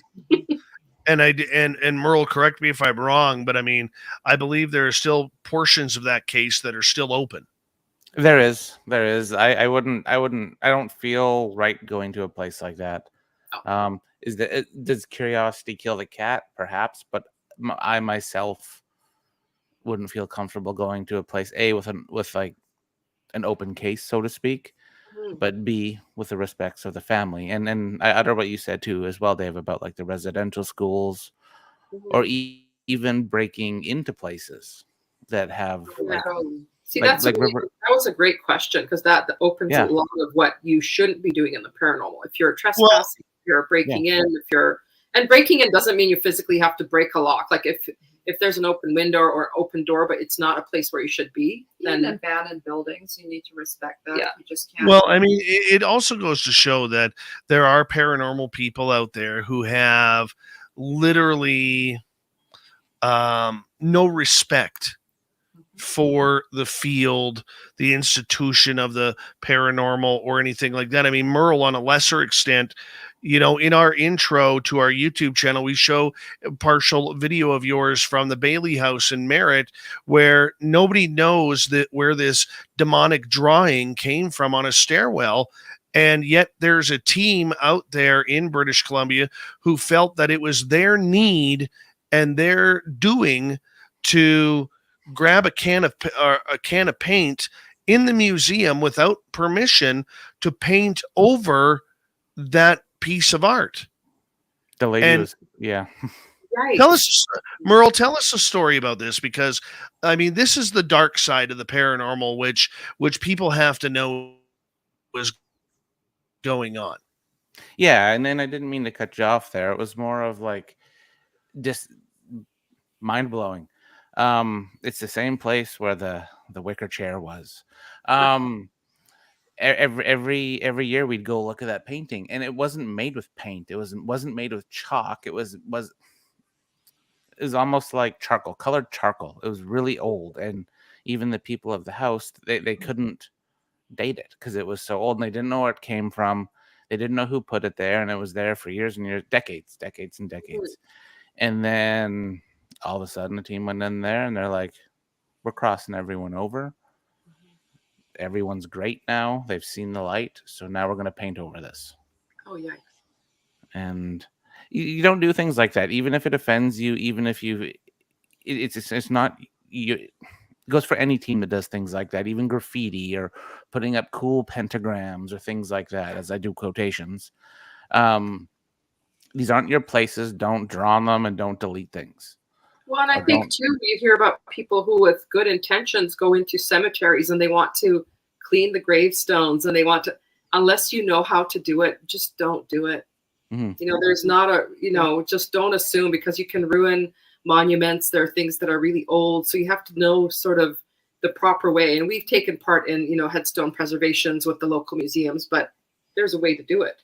And there's also another thing added to it. We do sometimes see teams going into cemeteries, and they're posting photos, and they're leaning or sitting on top of tombstones or on statues. Yeah. And more recently, we've seen a few people do that, and you do not want to do that. Don't do that. It's not like, go in with respect, and don't. Yeah, it's not like a photo op. I mean, it's okay to take pictures. It's okay to post things. It's totally okay to, you know, go and investigate someplace, but yeah, don't use it as like a prop or a, you know, because that's not what it is at all. You know, it's somebody's family member is buried there. So please, let's just, you know, we try not to like even step on anything. Some graveyards you can't avoid really, but you know, we try not to go anywhere where it's going to interfere with anything. And so, yeah, just don't do it. That's our advice. Merle, if I'm correct, that team who vandalized the Bailey House Museum, they did get banned from there, correct? As far as I know, I don't think they've been back. That's all right. Yeah. Let's go to the crypto guru's question. Could it be that rural places are haunted due to the fact that the environment is still somewhat pristine and intact? Merle, take that. 100%. Yes, I believe that. I believe it's kind of uncharted territory. If the place is haunted, they're not used to people coming there. Their energy is full. It's not at half capacity, quarter capacity, because of all the different teams, people going in there to take photos, to try and communicate with them. In my opinion, untapped rural places that are pristine definitely give a lot of activity. Victoria, what are your thoughts? Oh, I actually agree the same thing. I noticed that when we went to places that haven't been investigated a whole lot or people don't know much about them, they do have a feel. You can see it. And even when we bring our equipment, we do pick up on things as well. We do get activity. And I have to say, yeah, if you don't actually go out there to communicate, then you won't ever know. But when you're out there, then you bring your equipment and you can actually maybe tap into things. And yeah, and we always have, we did capture a few things as well, even in places that have never been researched before. That are a little bit quieter. And so I have to say you're more in tune with also the environment there and the energies too. Definitely no distractions. All right, let's move on to another question. This one comes from NoCal Cubs fan. Gina and Victoria, have you had any experiences at the Empress Hotel in Victoria, BC? Yes, actually. The strangest thing we caught. So I stayed at the Empress a while back. And then we were just back there recently. But I caught a couple of pictures that had a really nice bright orb. And I mean, not like a dust speck. We're talking bright. It sort of is like a little bit further away. And then it's and then at one point it sort of kind of moves closer in the second frame and it's there. So I'll have to send it to you, Merle. So I don't know if I've sent you that one, but yes, we have had some at the Empress. I know that people also say that Francis Rattenbury, the architect, haunts it, and he apparently haunts the Parliament buildings as well. So we have not seen the architect. So it's a man with a top hat. So we're hoping one day we'll run into him. You went there actually with your husband at the time. I did, yeah. So we stayed there, a couple times. So I had an experience at the Empress Hotel. Oh. Yes, I was there for work. This was probably 2015. That's right, you told me about that. Yeah, and I was in my hotel room. I was in the older section. It had all the old doorknobs, like in the washroom and all that stuff. And I heard the bathroom door was closed, but I heard the doorknob trying to open. And I was like, I'm the only one here. And then I opened it and there was nothing there. And then it did it again, another point. But you could see this it. was while you were in your room, right? And there was nobody in there. So it's not like it was somebody just from the outside that rattling your door. I mean, it was like within your inside the bathroom, inside my that's crazy. See? There's something to those places. Absolutely. Excellent. Let's go over to Black Dragon's question. What's the strangest history you have researched? The strangest. What is the strangest, do you think? Francis Rattenbury. That's the one I would say too. Yeah, I would say sometimes the true life history of people. You don't need necessarily ghosts, but the story behind sometimes their lives as well. And Rattenbury was actually quite intriguing. That's actually Gina's, I would say, one of my favorites. Because, one of your favorite architects. Yeah, I mean, he kind of, he's said to haunt these places and everything, but he had quite the life. I mean, he had, all the success in the world, took up with a mistress, moved back to England, got murdered by her 18-year-old lover that was their chauffeur. So I'm saying, you know, even sometimes the ghost stories are really good, but the real life stories even more bizarre. Yeah. Drama. Yeah. and then we like our cryptids. Oh, definitely. When we you know, research some of the different things that go on, like in the Yukon and the, you know, Valley of the Headless Men, you know, those types of things are really, really very interesting. And the one next to actually us, which is in Pitt Lake, I mean, that was quite interesting because one of the articles actually in our book is about that. And that's actually cool because apparently there's a lot of sightings of UFOs and Sasquatches as well, like in the Pitt Lake area. And there was police reports. So we actually have those in our book, where there's two different pages where there's a 1960s RCMP report about, and they describe a Sasquatch ship and things that people saw. So very, very cool. There's a lot of, you go down the rabbit hole. So there's a lot. Everything seems really interesting when you start researching. So. I'd love to check Pitt Lake out. I've only ever. Yeah. Oh no, we'll have to go. Yeah, like we said, when the mosquitoes die down, we'll have to go. So do some research a little bit. Mm-hmm. I agree. And yeah, next, let's start talking about your book. Yes. Tell us about your book. All right. Well, let's just give everybody a little peek over there. That's what it looks like. Mm-hmm. There you go. It's our Evenings and Avenues, Hauntings in the Outskirts. I know a lot of people have been focusing on like the Vancouver side of things, but we've actually wanted to focus on more outside of Vancouver. And so Gina, actually, you've got a section on the Vancouver Police Museum. Yeah, Vancouver Police Museum. We write a little bit about true crime in there as well. So we have true crime. We have some of the cold cases and things like that. So, and then we also have a section on our British Columbia as well, Fraser River. It's called actually Supernatural British Columbia. Yes, a play on words, because I know a lot of the times the province like to say supernatural. Yes. But yeah, so we've got that in there. We've got the cryptids. We've got also a little section as well, even in Ontario, because they have sea serpents out there too. Sea serpents. We like our sea serpents. We have some good ones that we found, that the Shuswagi and Shuswap Lake. That's a really cool one. Yeah. And then of course we have the interview with you, Merle. Awesome. We have Can't that. wait to read that part. That's in the book, and so yeah, we have some features. So whole 4 pages. So we're hoping that Dave, next issue, you will want to be a guest as well. Oh, I would love to. I would love to.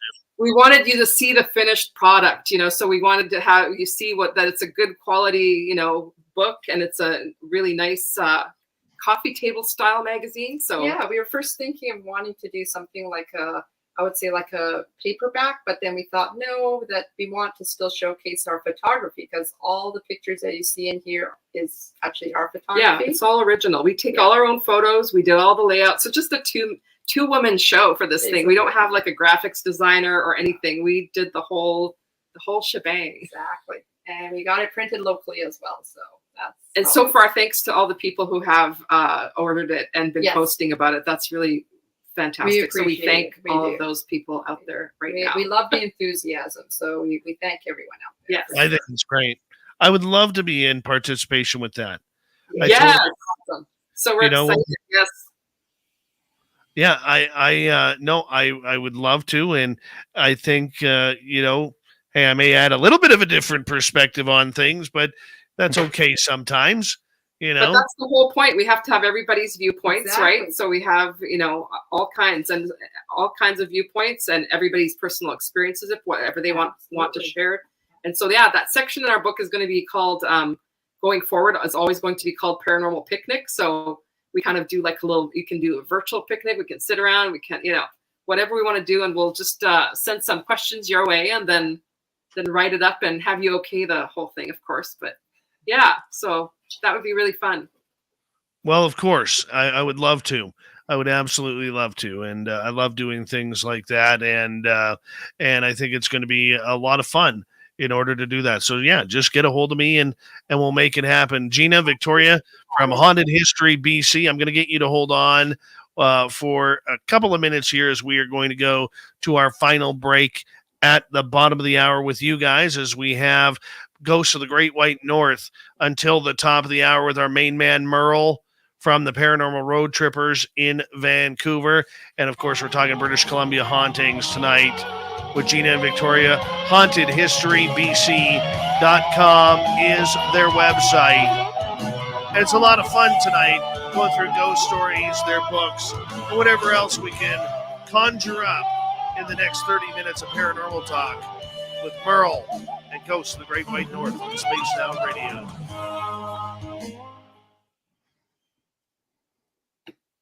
Okay. All right, we're clear. This crazy cat. Okay, your cat's going nuts. Yes. I'm like, I'm afraid he's going to knock something over. I literally feel like there's fur flying around here. There is. Yes. I'm excited to have the copy in my hands. Oh yes, for sure. Oh, it turned out really. We're really pleased with the final product. So yeah, it turned out great. Absolutely. We'll have to, anyways, plan some more events, but also you got to get your copy. Mm-hmm. We've got everything in here. We've got even stories of the Wendigo. I know, that's a good one. We've got a story of Mussy over here from Muskrat Lake. The whole works. Mm-hmm. That's awesome. Merle, I'll be down in the Lower Mainland next Wednesday. Are we going to have some wings? Don't know. You're going to have to meet up with us in downtown. No. What you doing down there? We are taking the little guy to his first rock concert. Who are you going to see? Ooh. Avatar. There you go. Okay. Yes, I'll show you a picture of Avatar. Isn't it blue? No. That's the movie. Oh yeah, no, you think of the movie. The movie was good. This is my son's favorite band right here. I'll just share it here. Well, one of his favorite bands. Hold on. Wrong way. Hold on. Put that up here. Have you been practicing his drums? He just got back from the Lower Mainland after a tour of duty at all the grandparents' houses. Ooh. Yeah. Right there, these guys right here. Oh, boy. Mm-hmm. Right there. Okay. Yeah. Where He are they loves playing? it. Where are they playing? They're playing at the Vogue Theater. Oh, nice. Okay. Yeah, I've never seen a concert at the Vogue. It's general. It's general admission too. So I'm gonna get him right to the front. And nice. oh yeah, well, you know, what kind of fathering would I be if I didn't take my 9-year-old into the mosh pit, right? Go right up in the front. There you go. The Vogue is haunted as well. The Vogue. Absolutely. Oh yeah. Mm-hmm. Hi, Michael Fontaine. Hi, Cherry Pepsi Mike. Let's see here. The lovely Dominique. How are you? Hi, Sandra. Hi, Sandra. Hi, Sandra. All right. There we go. We're all caught up. Oh, yeah. It's going to be a great show. It's going to be a great show. I can't wait. Yeah. My kid's going to go. He's either going to love it or he's going to hate it. And I know he's going to love it. Oh, he's going to love it. Oh, yeah. Oh, that's something would be like, that would be so exciting when you're that age. When you're any age. Concerts. Mm-hmm. It's been a while. Yes. Merle, I have one light on the left and one light on the right. Okay. Yeah. I got my, here, I'll show you. Are they ring lights? So I got my little light there. Oh. Hi. And I got my big light right there. Oh, there we go. Those are nice. Okay. They're actually, they weren't as expensive as I thought they would be.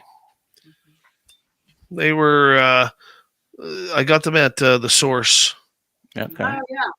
Yeah, I've seen them on Amazon too. I've looked at those. Staples have them. That'd be good. Maybe come behind this to have one day. This works. Oh, yeah.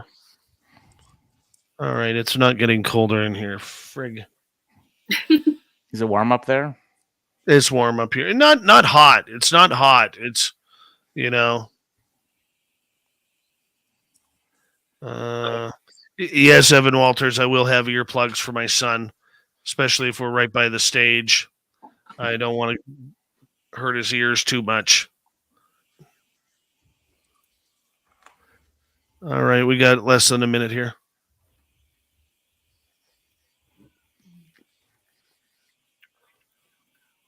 It's going to be good times, though. So we're coming down Wednesday, and then we're coming right back up here Thursday. Nice. Yeah, quick turnaround. That way I don't have to visit family. Yeah. Here's my family. I got a text message from my sister yesterday asking if I was going to my nephew's stag this weekend, and I said, "What stag?" Oh God! I wasn't even invited to my nephew's own stag. How lovely is that? Fuck, I hate family. All right, here we go, everyone. Tilt-A-Merle is on deck now. Tilt-A-Merle. Let's do it.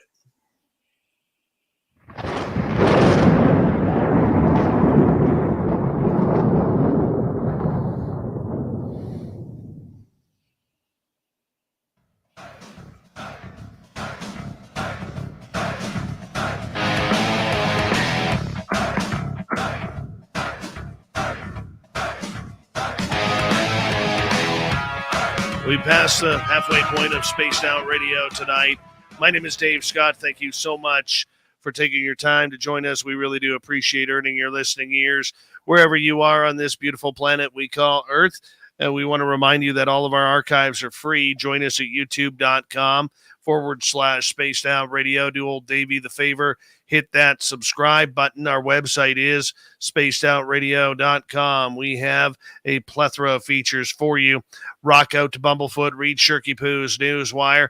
Check out our swag as well. Follow us on Twitter at Spaced Out Radio, Instagram at Spaced Out Radio Show, and on TikTok at Spaced Out Radio. Hey, it's the final time tonight. We're going to say hello to our main man, Merle, from the Paranormal Road Trippers. A Merlicle on 34th Street. Oh, boy.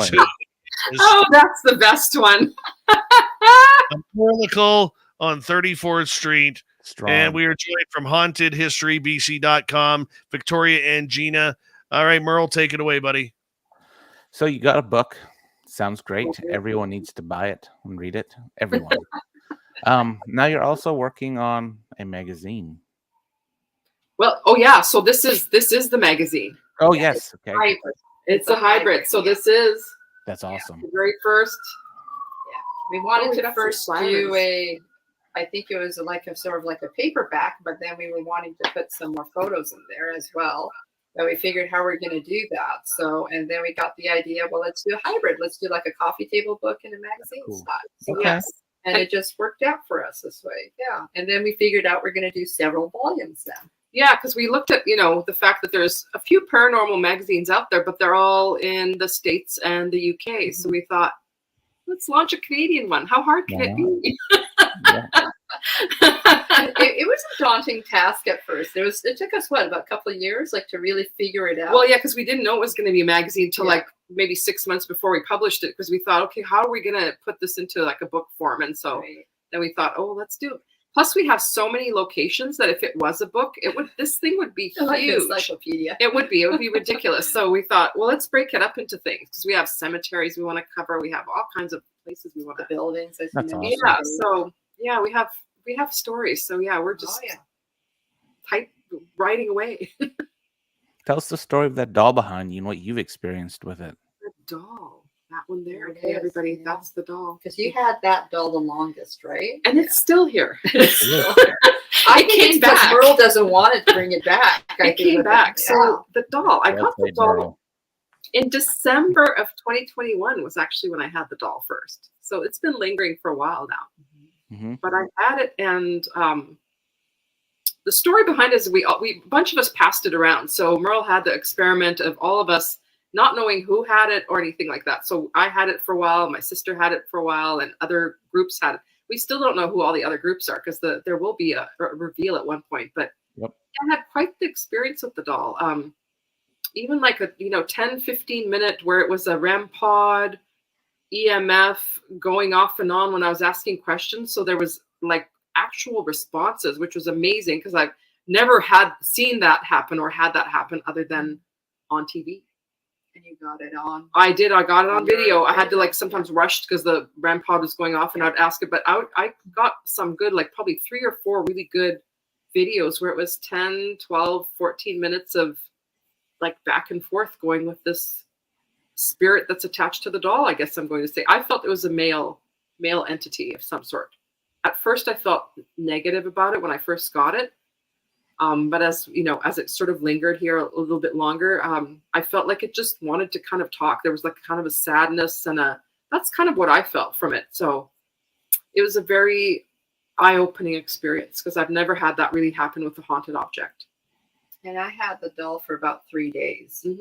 And I didn't do too many. I didn't have the REM pod, didn't have the EVP with me, Right, or anything like that. But I remember I put it into my room, into my bedroom. oh God, Oh. like overnight and everything. Yeah, I decided. But then I left it in the bedroom at one point and closed the door for about 30 minutes roughly. And I left the recorder on. So, and I still have to forward that information to you. It was a little unnerving because probably for the first 15 minutes, nothing, I didn't capture anything there, but then I thought I heard some rustling noises. Oh God. And I know there's nobody in my house at that day, and I have no pets. So I'm not sure what that's about. So I think you guys have to maybe listen to that a little bit. So happened a couple occasions in there. And then you can distinctly hear me come back into the room and turn off the recorder, and there was like nothing else there. So Wow. Yeah, definitely. I would say 100% that I feel it's haunted. So. And then I didn't sleep in my room that one night. So there you go. But yeah, then the kids are kind of hanging out here for a bit before they go to their home. You adopted them. Temporarily. Foster home. Foster home. Yep. But please, people out there, don't send us any haunted objects randomly. Oh, you did warn us. Oh, we did get the one. We got one from a guy in Ontario who sent us this supposedly haunted mirror. Okay. So he wrote this letter and everything. Came in an Amazon box. So here I'm opening it, just not thinking anything of it, thinking it's something from Amazon. I rip it open. There's this note inside, and there's this handheld mirror that belonged to his mom. He has a antique shop, and he said, well, no, but he didn't want to sell it in his antique shop because that's sort of sentimental value, and nobody in the family wanted it, not because of the ghosts, but it's nothing special. It's like an old 1900s mirror. And so he said, you know, somebody who's been on your website has bought a few things from you, so I thought I would send it your way. She had your address, so we got this haunted mirror. So we have to do a little experimenting with that. So it's living here at the moment, but that was our first random haunted object. Gina was so excited. I was at work and she was texting me thinking it's probably one of our books that she ordered from Amazon. And then she's like, oh, what's a haunted mirror? So yes, this fellow gave us like the history on it. People say that they hear like a woman singing. They've heard they've seen her in the mirror, like her apparition or whatever. So we have to do like a little but he assured us it's not a bad spirit. Yeah, right. He said a good ghost. So we'll that remains to be determined. Awesome. We'll see. Yeah, the doll.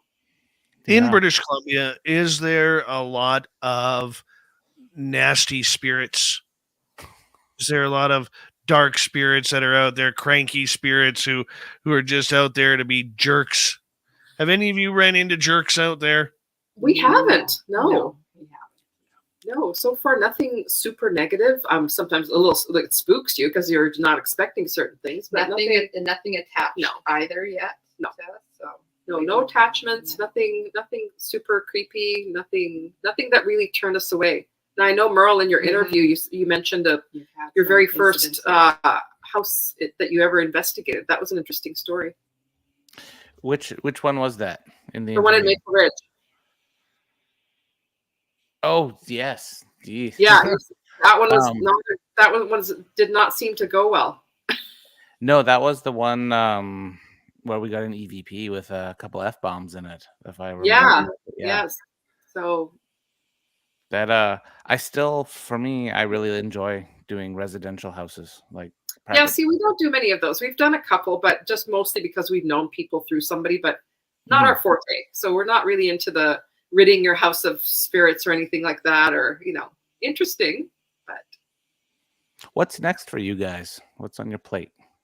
What is Definitely more books. Yeah, to come. the second book that we're working on. We've got a talk that we're going to be doing at the Roadie House At the Roadie, Museum. yeah. So they want us to come for a event there, and we're going to be having Later in the year. later in right? the year. Yeah, so we don't know the exact date, but we will be there. Hopefully more investigations. Getting together with you someday. Meeting Dave. That's on our list. We got to meet face to face. For sure. You know, this is all fun and dandy, but we'll hopefully, you know, I'll get to meet somewhere in the interior. It would be kind of cool to check out a spooky spot. Or And Mandy. We want to visit Mandy, we got to visit Mandy. Gotta check Mandy out. Yeah, we have a few places we want to go, but yeah, just keep doing what we're doing, and hopefully just what we want to impart to is just to kind of give people the idea of, you know, where they can visit if they're really interested in a spooky location. We like to get involved as well with the community as well. So we try to reach out to a lot of museums as well to get involved in some way. Yeah, we do some volunteering, donating, that sort of thing. Mm-hmm. So all What of is- their things. What advice do you give people wanting to get into our field or into the historical side of it? I'll let you go on that one. Well, I probably would say for sure, definitely have fun. Definitely respect what you're doing and others too. Don't take anything too seriously, so you don't want to get too political. But just be your own self. You know, also develop your own brand and style. Like I said, you know, you can always learn from others and be open. Be open, definitely. You know, just communicate and network with people like yourselves, and you know, and just like learn a little bit. You know, just of maybe everything what people do. You know, you don't necessarily have to do anything. Like, you know, you don't have to have large amounts of equipment. You don't have to be necessarily a ghost hunter. And yeah, but just enjoy yourself, have some fun, and but do get involved within your community. You know, spread the word a little bit. You know, it doesn't have to be all hokey. People don't have to think just because you're, you know, investigating that, you know, that these are like serious things. Some of these things are really intriguing. You learn a lot about the history side of things. So for sure, yeah. But Just don't do what they do on TV, like most of the time.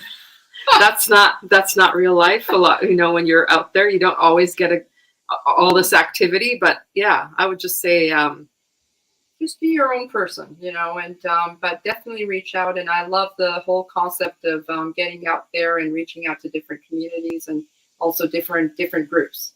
I still like the idea of actually getting together with groups too. I know that sometimes it's a little difficult, but you know, but still, I love it. I love that concept. yeah, and kind of treading into that territory, I think, with some humility too. You don't want to go like think you're just gangbusters, and you know, we kind of went very gradual. I mean, we sort of, you know, went sort of cautiously into doing investigations and what we wanted to do, but we had a really clear idea. I think the main thing is to have a clear idea of what you want to accomplish. Like, what's your goal when you're investigating? You know, what's the reason you want to get into paranormal investigating? If it's just fun, that's great.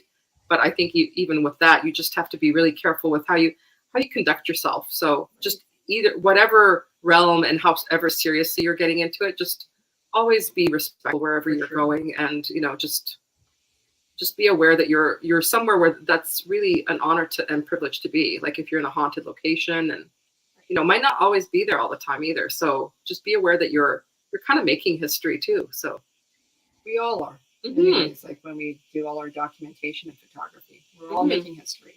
So that's the best part too. Well, and I think it's preserving history as well. Exactly. A lot of these stories, some have been told, some haven't been told.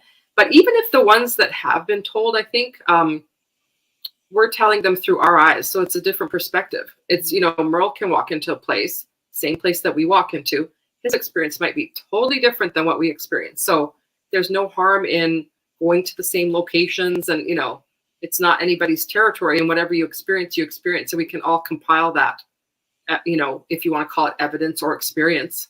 And don't be discouraged as well if you maybe have expectations of an area that you've heard that might have been haunted or some sort of activity there. But don't be discouraged just because you go visit a place and you might not get anything over there. Right. Because you still learn something. You still, you know, you still will get the historic side of the site, and that's the best part too. You know, it's not all just, you know, activity. just appreciate the location. Exactly. Yeah, I think that's the main thing. And it's And I great. have to say, that's the best piece of advice I've heard from anyone so far is don't be discouraged. Yes. It's true. And Because we walk sometimes you away- get a ghost. Yeah. Yeah, we walk away from sites and we're like, wow, we still felt like we accomplished something. We felt good about what we've learned. And we've been there. We've been there And it's an with our outing. own eyes. And just like Gina and I, we always say that we don't like to write about areas that we've never visited because we want to get a feel for them. And that's what always our goal is too, that for us, it works where we actually visit a location and then we can write about it. So that's the fun part for us. Yeah, I think for a lot of people too, it's exciting to watch the work that you guys are all doing, in bringing those haunted stories and legends out. Do you see a time when the mainstream really picks up and starts accepting this as a really cool part of our history? Oh yeah. We're seeing it. Oh, We're- absolutely, in 'cause just the we're- last 2 years, we've noticed that. Because Yeah, we're right? kind of living it. Just Yeah. even something like the heritage sector kind of recognizing what we're doing. I mean, I think that's just kind of speaks for itself that there is, that openness. And I think it's just the matter of how you approach things. It's not like you're not going to, make like fun of anything, or you're not going to sensationalize anything, but you can tell a good ghost story, and also be respectful of how a place wants to be portrayed. We always ask, like, is it okay if we take video? Is it okay if we do post stuff on social media? Don't just assume that every place is going to be okay with being labeled as haunted, or want to have their ghost stories promoted, because it might not be appropriate for that place. So just be very aware of what how you're presenting places. But I think it is, we're living it right now as and even like the museums, when we do reach out to them, they're very receptive too. And we tell them what we do. And we even ask them sometimes if we can do a little mini ghost hunt. And we explain to them just what we want to do. And they're like, yeah, okay, that sounds okay. Or they just get in on it. And I mean, Merle, you've seen it as well. We've had the lady from the Roadie House as well too. She just joined in and loved it. hey, there's been ghost equipment now in the Parliament building. So, the guy was so shocked. We have to go through like this little Now sort of like that's funny. going through like at the airport, right? And so you put your purse on the thing, and he's like, well, what's this thing in your purse? Like, what do you have there? Because you have to put your cell phone. I was like, Security, I said, well, it's ghost hunting equipment there. And the guy wasn't really concerned about the ghost hunting equipment. He kind of looked at his coworker and he said, oh my God, you mean it's haunted? And like he didn't concerned know about that. And so he was, and the guy was like, yeah, you don't know about all the ghost stories? He was like, no, I didn't know all the ghost stories. And so like, yeah, I said, after hours, there's spirits supposedly lurking around. So I think we freaked him out. I think, yeah, there's kind of an acceptance of, and it's just the approach too. I think if you approach it very professionally and say, what your goal is, we want to write about it. We want to, present a location, but we are heavy on the history. So most places have been okay with it. Yeah, I would agree. I think that's great.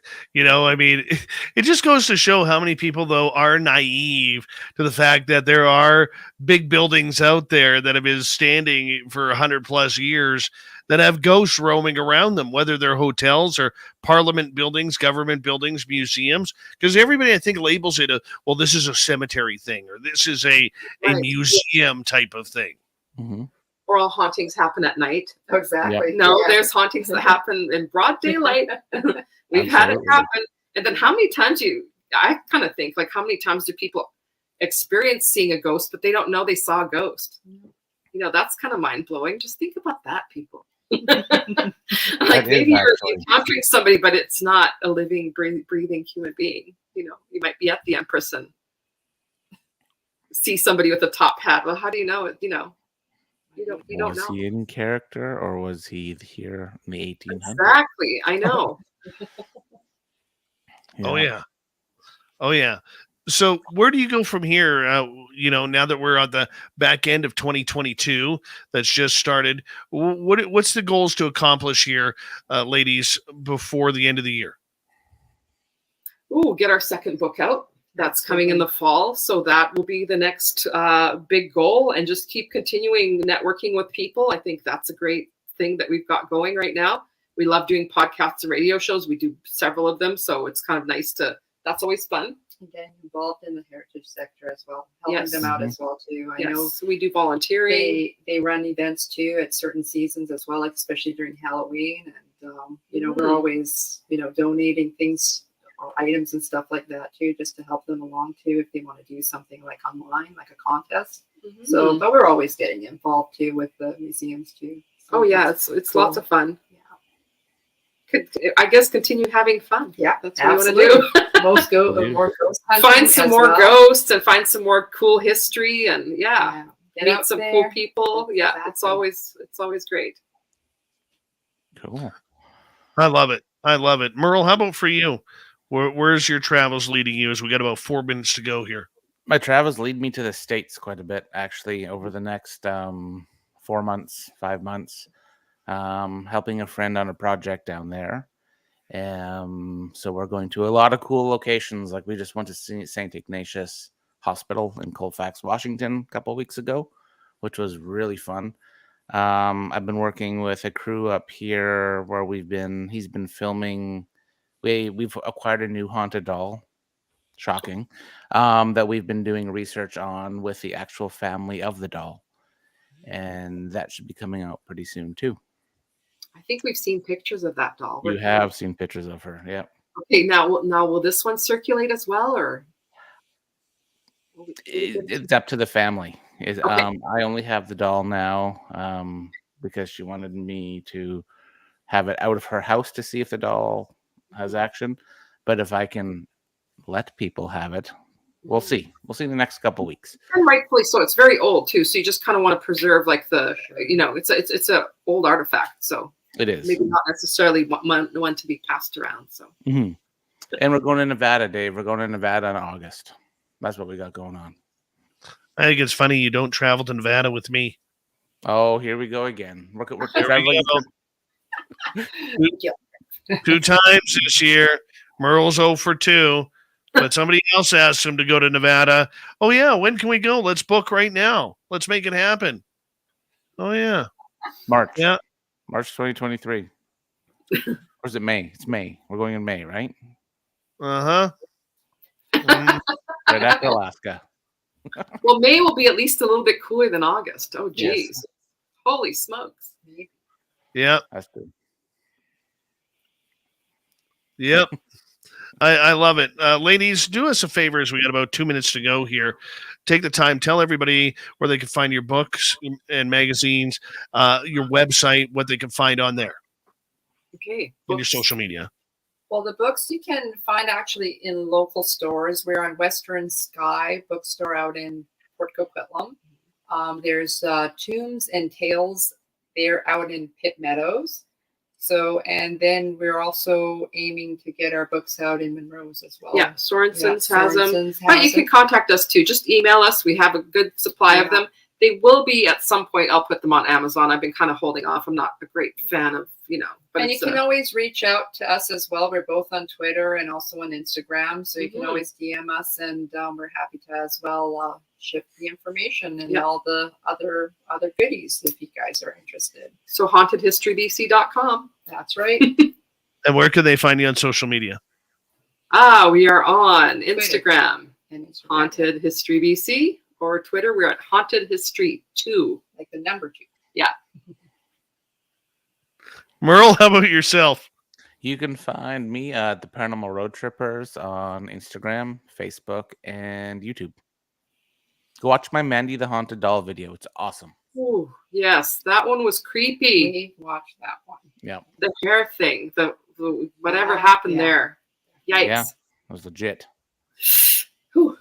Good old Mandy. Classic Good old Mandy. Yep. Classic Mandy. The Haunted Doll. Gotta love it. Well, Merle, that's another month ramping up the old Ghosts of the Great White North. Yep. Really appreciate you coming on in, being solid as per usual with 2 minutes to go. Appreciate it. Well, about 20 seconds to go. Takes the drink. And ladies from the hauntedhistorybc.com website, Gina and Victoria, we'll do it before 2 years. How about that? We will. We'll do it before 2 years, and you can get a hold of me anytime for whatever you need. We will. Yeah. Oh, we'll be in touch. Yeah. Merlesicle. There we go. Instead of popsicle, Merlesicle. No, that's the Merle'S on 34th Street. All right. Coming up next in hour number 3 of Spaced Out Radio, we're going to head to the swamp with a swamp dweller. Then Grant Baker's going to join us for the UFO report. Shirky Poo's got the news. Spaced Out Radio continues right after this.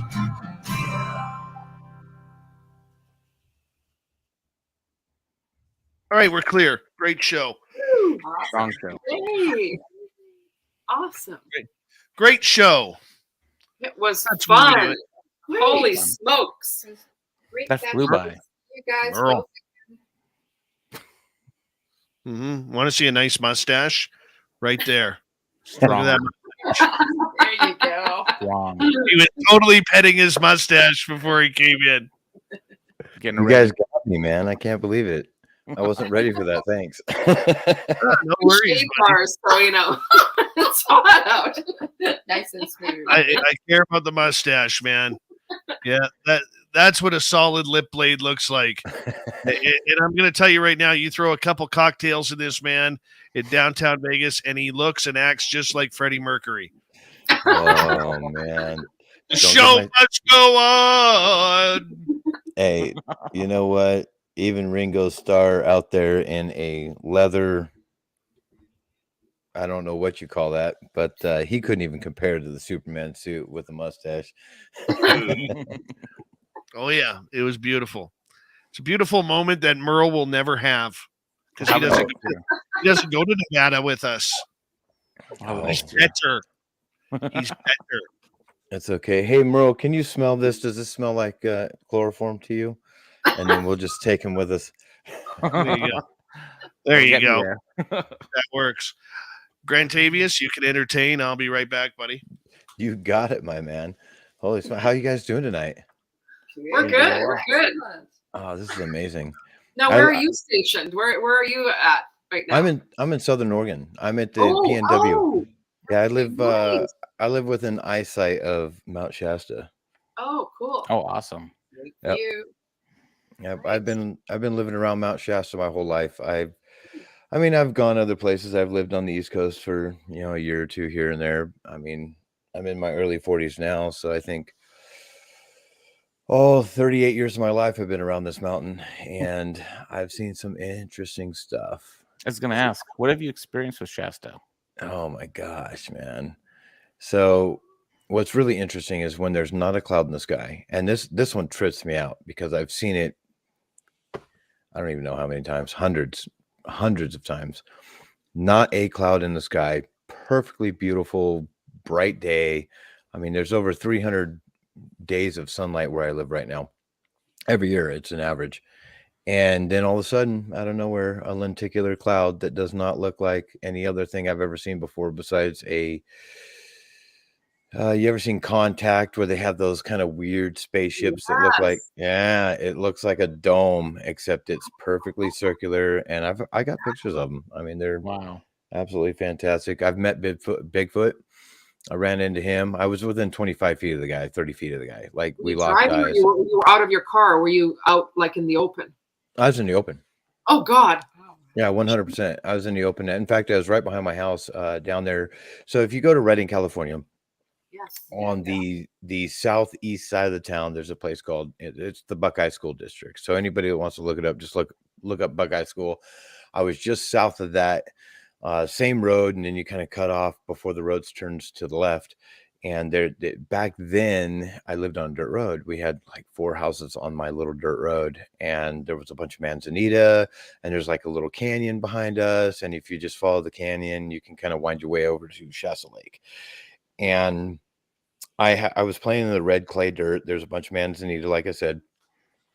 So I get in there, and actually I've been there for probably an hour, just playing around the dirt, in sunshine. Mom's doing whatever the heck she's doing in the house, which is maybe 100 feet behind me or something like that, maybe a little more.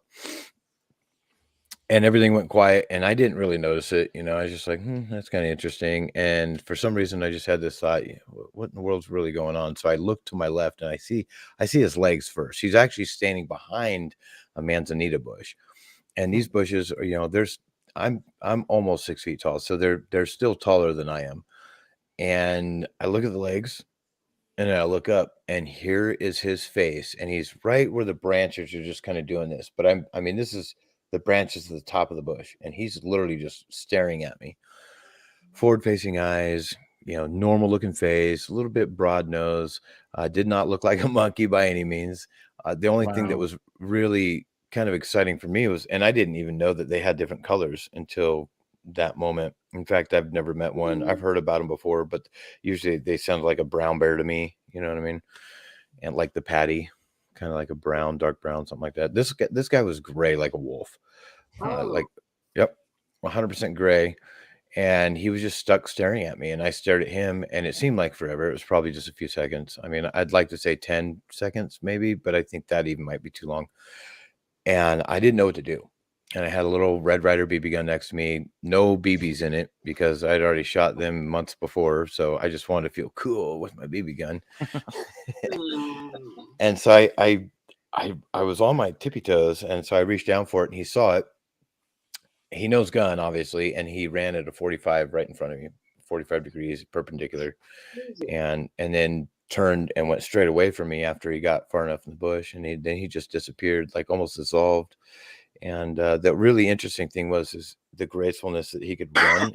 Very powerful, very fast, but can run almost silently. I mean, you can kind of hear him, but that's crazy. Now, did he run on just on both legs, or did it sort of crouch down as well? Sometimes some descriptions are like, oh, really? No, I got to wrap it up, guys, because we got to go on air in 10 seconds. Gina, Victoria, nice to see you again. Merle, I'll give you a call tomorrow, buddy. Sounds good. All right. Thanks, take care, guys. Have a good evening. Bye. Take care, everyone. All right. Here we go with hour 3.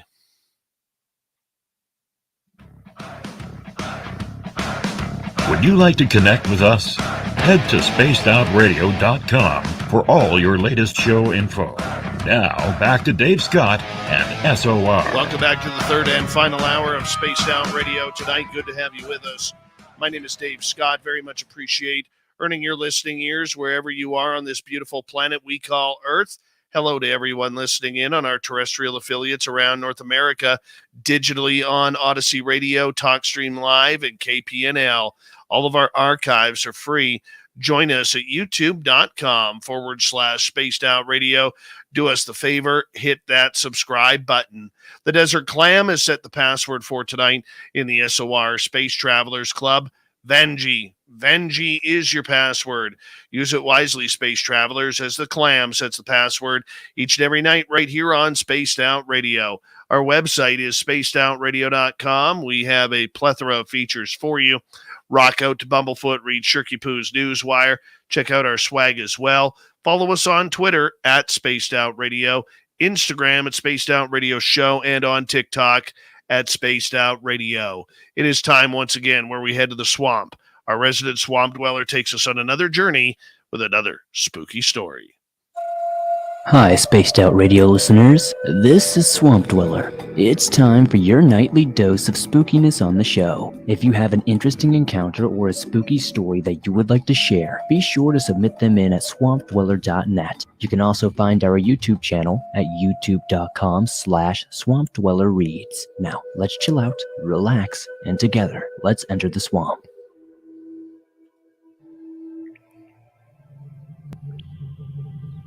Greetings, Swamp Dweller. I've got a story that's not horrifying, but still concerning and creepy. So, to begin, this happened back in 2015 in the mountains of North Carolina on the Blue Ridge Parkway. I can't remember the exact area, but it occurred at one of the many outlooks along the parkway. At the time, my girlfriend and I were taking a road trip and decided to drive at night to avoid traffic and road construction delays. We made a few stops at the overlooks along the way, and we had been going for quite some time, and I had decided that the last tower we should encounter, we would rest in the vehicle for a few hours, then continue. My truck at the time had a sunroof, so looking at the stars was a given, and we parked in a nice spot and got settled. We gazed at the stars for a couple of minutes, almost in a trance-like state, and soon we were both fast asleep. I somehow woke up, remembering I didn't lock the doors when something caught my peripherals. It was a shadowy, tall figure that didn't look like a human being at all. The shadow figure reminded me of your typical gray alien, with dim, glowing yellow eyes, almost like embers or hot coals from a hot fire. I rubbed my eyes thinking I was seeing things, but I was not, and it seemed to be growing taller. I couldn't move fast enough to crank the ignition and haul ass out of there, but I did just that. And as soon as I did so, my girlfriend shot wide awake, asking me what was happening. As we burned out of the parking space and fled, I could see the figure move into the middle of the road behind us. I ripped around a hairpin corner, no longer in sight of that thing. My girlfriend asked me again, and I told her I had seen something standing near the car that did not look like a human. She tried calming me down, telling me to slow down, but when I did slow down some, I noticed there were headlights from another vehicle approaching from the rear at a fast speed. We had not seen a single car since sunset, and the blinding headlights were now a few feet behind my tail end. "What is this guy's problem?" my girlfriend said. I said they might see that thing too and wanted to get far away like us. Then just like that, the headlights vanished. "What the hell?" I said as I glanced in the rearview mirror, tapping my brakes to illuminate the silhouette of a work van and a single occupant. Then the headlights came back on and inches off my bumper. I made a beeline exit to get off the parkway and head back towards Asheville or Waynesville. I can't quite remember which one, but so did the tailgater. Panic was setting in because we knew this van was now following us. I see an open gas station in the distance and floor it, pushing our vehicle to about 100 miles per hour. I slowed my approach and pulled into a gas station outside the front doors. The van continues down the road, passing us, making us both sigh in relief. I asked my girlfriend what color the van was and if she got a good look at it. She nodded and said it was military tan with a very dark window tint. It looked like a work van of some sort. As we were able to get into the store, the van pulls up into the station, parking at a distance. My girlfriend screams that we need to get out of here, and quickly. I back the car out as fast as I can, lighting up the pavement again, and blow past the parked van. Glancing at our pursuer, have you ever seen that part in the Matrix where the agents begin to shift and morph? That's precisely what it looked like this person was doing. Again, I got the car up to speed, rolling a hot 100 miles per hour, trying to lose this, well, whatever this was. A solid minute or two passes and my gut says that the van is no longer back there, and our speed outran it. I think it's time to finally head home. Sighing in relief, my girlfriend agreed. On the route back home, there wasn't much of any traffic. We had traveled almost 130 miles, but in the opposite traffic lanes.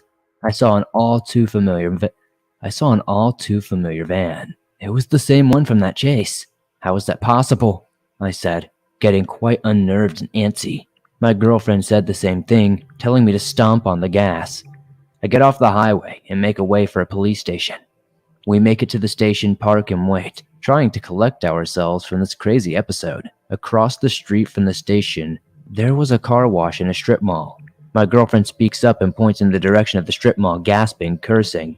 It's the same freaking van again. It was the same van from the highway. And then two more identical vans pulled up next to the one. We watched in horror as all these tall and dark figures emerged from the backs of the vans and began crossing the street in our direction.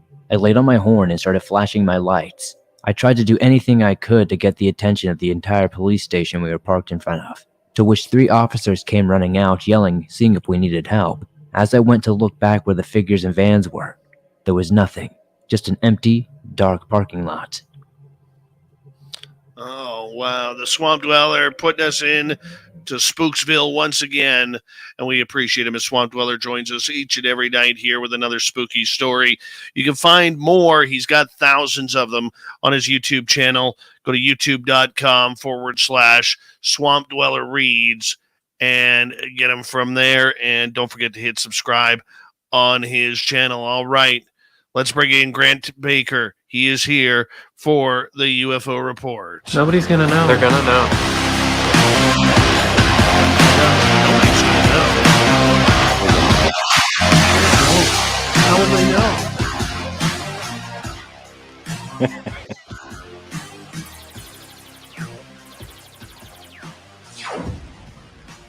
The big man with the big mustache Grant Baker, how you doing, buddy? From our weekend show After Hours, filling in for Tim Senor tonight. Good to have you here, Lip Blade. Hey, thank you so much, man. I appreciate the invite. I appreciate you coming on late notice. Tim was going to make it tonight. He was racing home from Portland after buying a motor home that they are turning into a workstation for when they go out to, him and his team go out to Utah to the Blind Frog Ranch to try and set up some UFO watching gear. And it's going to be pretty impressive when we start getting updates on that. I'm very much looking forward to it. And so Grant is filling in tonight. He's even brushed his teeth for this show. We appreciate that. All right, Grant, where are we going to start tonight? I mean, there's some good stuff out there, brother. Very good stuff. How about we start off with this weird signal that astronomers have found from billions of light years away. Mm-hmm. Do we finally have Guns N' Roses playing on a different planet? You would hope that. And it might not be Guns N' Roses. It might be Marcy's Playground, so to speak. So realistically, I mean, and this is something that's coming from astronomers at MIT. And so I even had to have a conversation with my significant other about this because this is actually pretty wild. So they got a radio signal from another galaxy. So it's not something that is in our galaxy. This is something from a completely different galaxy, and it's flashing repeatedly. And there's a group of Canadians they're members of CHIME, which is Canadian Hydrogen Intensity Mapping Equipment, I believe. And they said that it's an FRB. It's a fast radio burst, and it's billions of light years away, just like you said. So the most interesting thing about FRBs is they only last like 0.02 or a millisecond. I mean, like 0.02 is even long for that. And those have been discovered 15 years ago. Like, we've heard about these things, pulsars, and everybody's read about this years and years ago. So it's nothing new, and there's hundreds of them. So we know all about them. But this one, on the other hand, lasts about 1,000 times longer. It's wild. It's unusual because it's very long, and there is a periodic peaks, so to speak. Like it's kind of like a clock. Like it's regular. They're very precise, and they're of a fraction of a second. But it's the first time a signal was periodic. It's very. Gosh, how do I say that? It's precise. And it's 1,000,000 times brighter from any of our own galactic pulsars. I mean, it is literally out there, and we discovered it. It's one of those things where it almost, I don't even know how we didn't discover it earlier than this. And they say that it's in a very turbulent cloud of plasma, which some pulsars can be just out in the open. Sometimes they're in a lot of plasma, so there's a lot of distortion through them. So to speak, this one is very irregular because it lasts about 3 seconds long. And that's what's so irregular about it. But it's very regular, being like you can use it as a clock. And they're actually looking at it as an astrological clock, so to speak, I guess you would call it. And they even think they can measure the rate at the galaxy, or not the galaxy, the universe is expanding.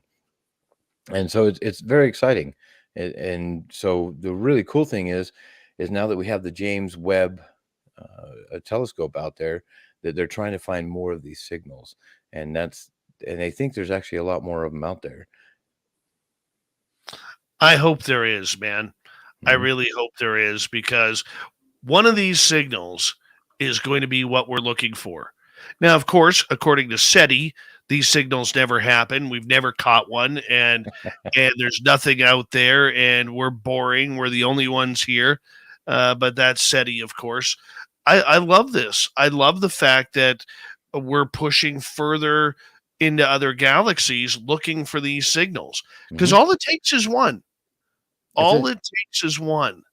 Well, I mean, I told my partner, I was like, hey, this is what's going on.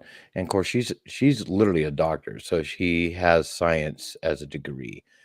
And the first thing she said, and I think she was being, a little quippy with me, but she was like, "Oh, it's aliens."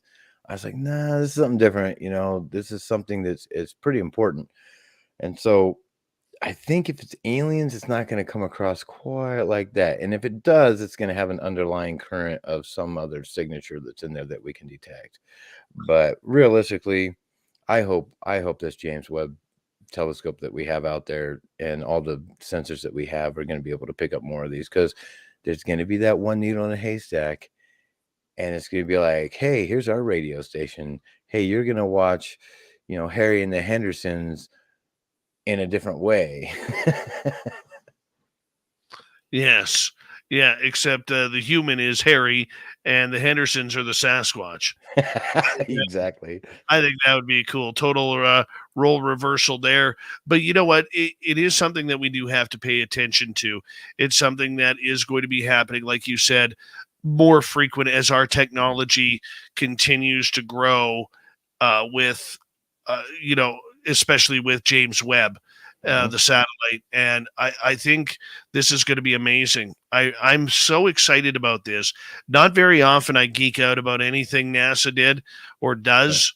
Yeah. Okay, especially they're in my bad books right now, but still, nonetheless, with this signal coming out and the folks at MIT finding it, it's wonderful. And, this isn't the first time this has happened. It happened a couple of years ago as well, where another signal was found that I believe was an exploding star, the sound from an exploding star that kind of popped up. But I hope they find something closer. I do too. And I hope they're able to be forthright with it. Because if they find something closer that's a little bit louder, that's a little bit more human-esque, can we say that, human-esque or humanoid? Yeah.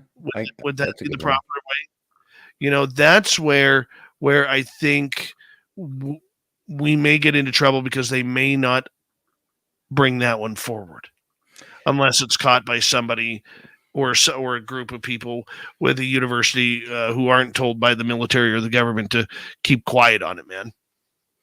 And you never know. I mean, realistically, if it's something that, let's say there's another people on another planet somewhere that are even 1,000 years more advanced than we are, they might not even use radio waves. They might be using light.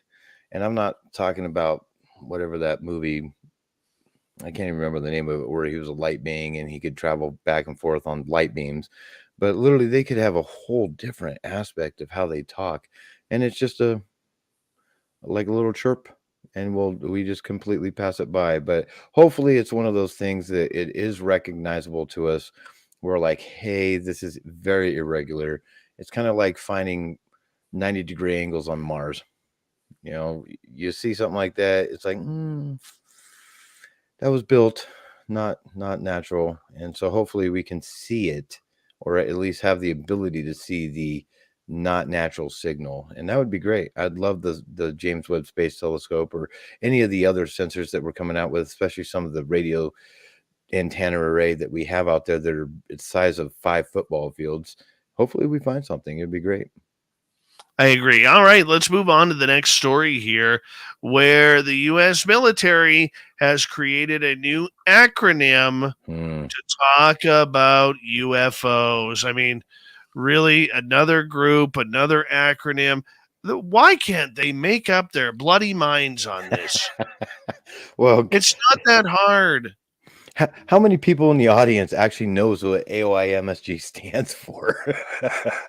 I mean, that is the worst acronym I've ever heard. And for the last few months, I'm sitting there scratching my head like, why? Like, why can't you do something? At least the new one is much simpler. And for anybody out there that wants to know what AOIMSG stands for, it's Airborne Object Identification Management Synchronization Group. That is more than a mouthful, but they're going to change it, and it's going to be all domain anomaly resolution. I actually had to read that because I hadn't had that memorized yet, and that came out Tuesday from the Pentagon. But if you actually boil it down to what it's supposed to say, is AARO, AARO. That's what they want, which is great because everybody can remember AARO. Well, it's better than AOIMSG and then AIMSOG and ATIP and OSAP, and and Let's GFY, just exactly. Well, at least in this particular case, if you're going to say arrow, at least it's not broken.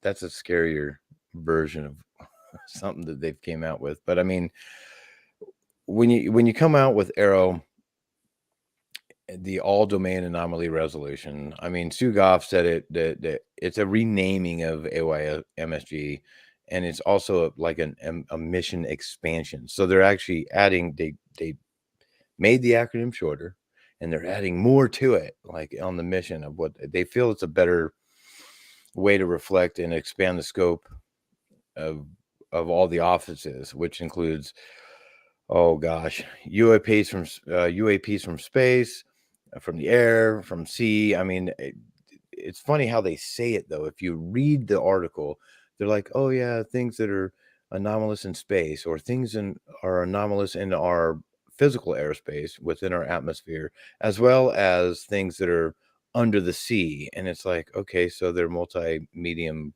craft or objects, whatever you want to call it. I mean, realistically, oh gosh, how do I put this? The real thing that they're looking for is they want to take it seriously. Gosh, this is one of those hard ones where they're renaming it, and I like the fact that they're renaming it because they're putting more money into it, and they're actually taking a closer look at, I mean, I hate to say this, it's a threat narrative. I really don't like saying that. I don't think it's a threat narrative, but let's let that go. And right now they're actually taking every case by case seriously. They're looking at it to see if there's like a national security threat, or if they can identify the object. I mean, they're synchronizing efforts across all departments of defense, every single one of them, and all the sightings that are like in sensitive areas. So let's say you have a ship out in the ocean, and nobody's supposed to know it's there, and all these things are buzzing it. That's a sensitive area. Or anything on no-fly zones over bases and stuff like that. They're taking every single one of those serious, and they're putting it in categories now. And I unfortunately, I had to write this down for you guys because some of these make no sense to me. So you have surveillance, which we all know. We have sensors, multiple sensors, from radar to satellite to whatever they have nowadays that they're not telling us about. So there's a surveillance. That's number one. Collecting and reporting, which we've been doing that forever. That's number two. System capabilities and design. So that's one of those things where you're looking at an object and you're looking, okay, the design, they all look different. Almost every single one of them, besides, Commander David Faber's Tic Tac, and a few people have seen those. But I mean, their capabilities, we already know they're more capable than we have right now. Into intelligence, operations, and analysis. That was a mouthful there for sure. But you know what I'm very also excited about is the fact that anything can be reported. Mm-hmm. And I just hope that they're just as open with those reports, because you know what? Here's the thing where I worry, Grant. People like you and me, or our audience, they go fill out one of these reports. Mm-hmm. And all of a sudden, you're being tracked because they have your name, your phone number, your address, email, everything. And it doesn't matter whether you're a regular citizen or you're somebody like Lou Elizondo, who they'd already know, or a fighter pilot or whatever.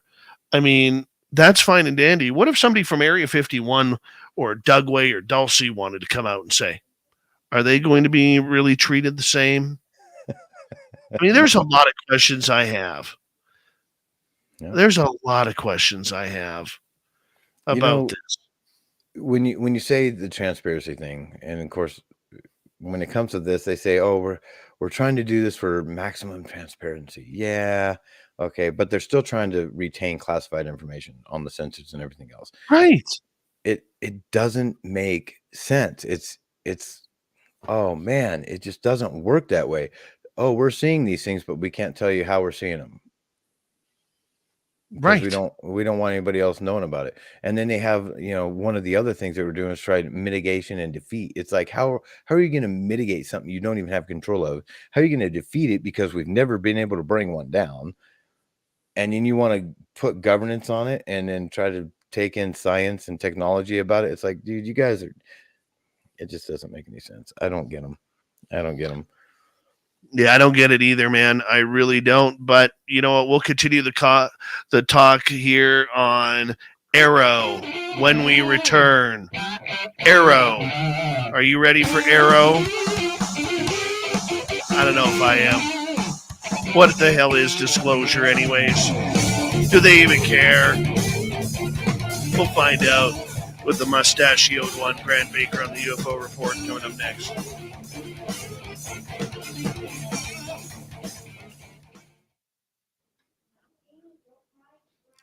Good morning, little Johnny Davies. Hey, Paranormal Highway, how you doing? Carbine's right. How you doing, man? We'll continue on with this for a few minutes. Jonathan Davies. Good to I had a good chat with him earlier today. I like him. Yeah. Well, it was about crap. What was it? About 15 hours ago. We were chatting on the phone. One life man, in Earth exists. Why not? Everything's up in the air until disclosure happens. Or until they take better pictures of Antarctica, my man. So if you go down the YouTube rabbit hole and look up Admiral Byrd, we'll just watch the Longines Watch Company and watch the yellow and black, not white and black or black and white. Yeah. Watch that show. That's interesting. Mm-hmm.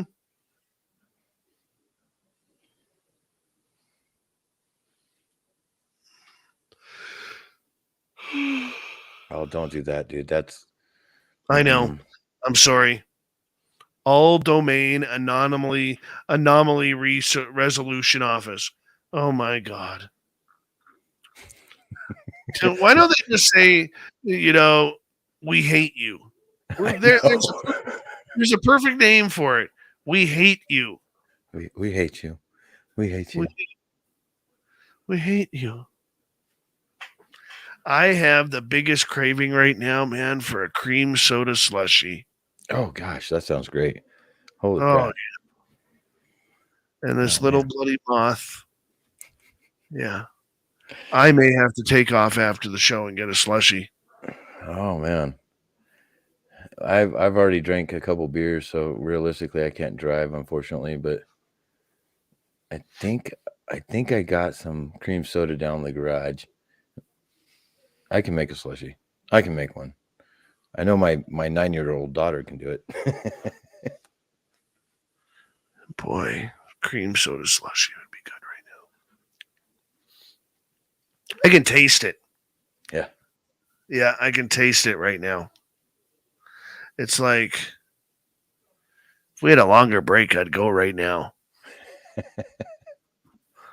want to do the news for me and I'll run and grab a slushie? Yeah, sure. Why not? Gargamel Zioka, welcome to SOR chat. Yeah, we don't talk about that bullshit, dude. Come on. Zero proof.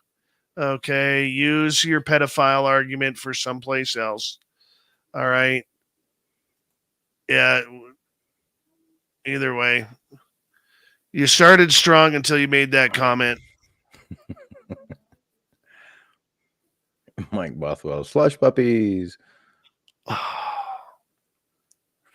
Now I need to get one. I'll bring one over. Sold. I will accept. It's a great offer. Freaking NASA, man. So mad at them. Oh, dude. Don't even get me started on them pricks. A little late to the game, are you, boys? Oh, you found out you can make some money. Jackwagons. Who looks like Wes Borland? Yeah, Grant kind of does look like Wes Borland. So you ought to see me when I wear these glasses and I grow out my hair and I shave the mustache and put on the work suit with the blue tie and the blue sports coat, and all of a sudden you got Clark Kent.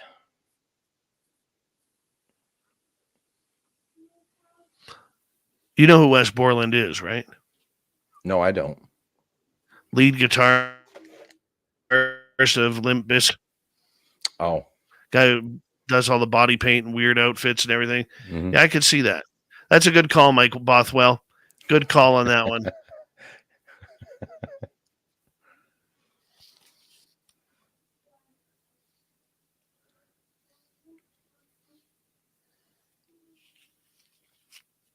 Oh, look at this.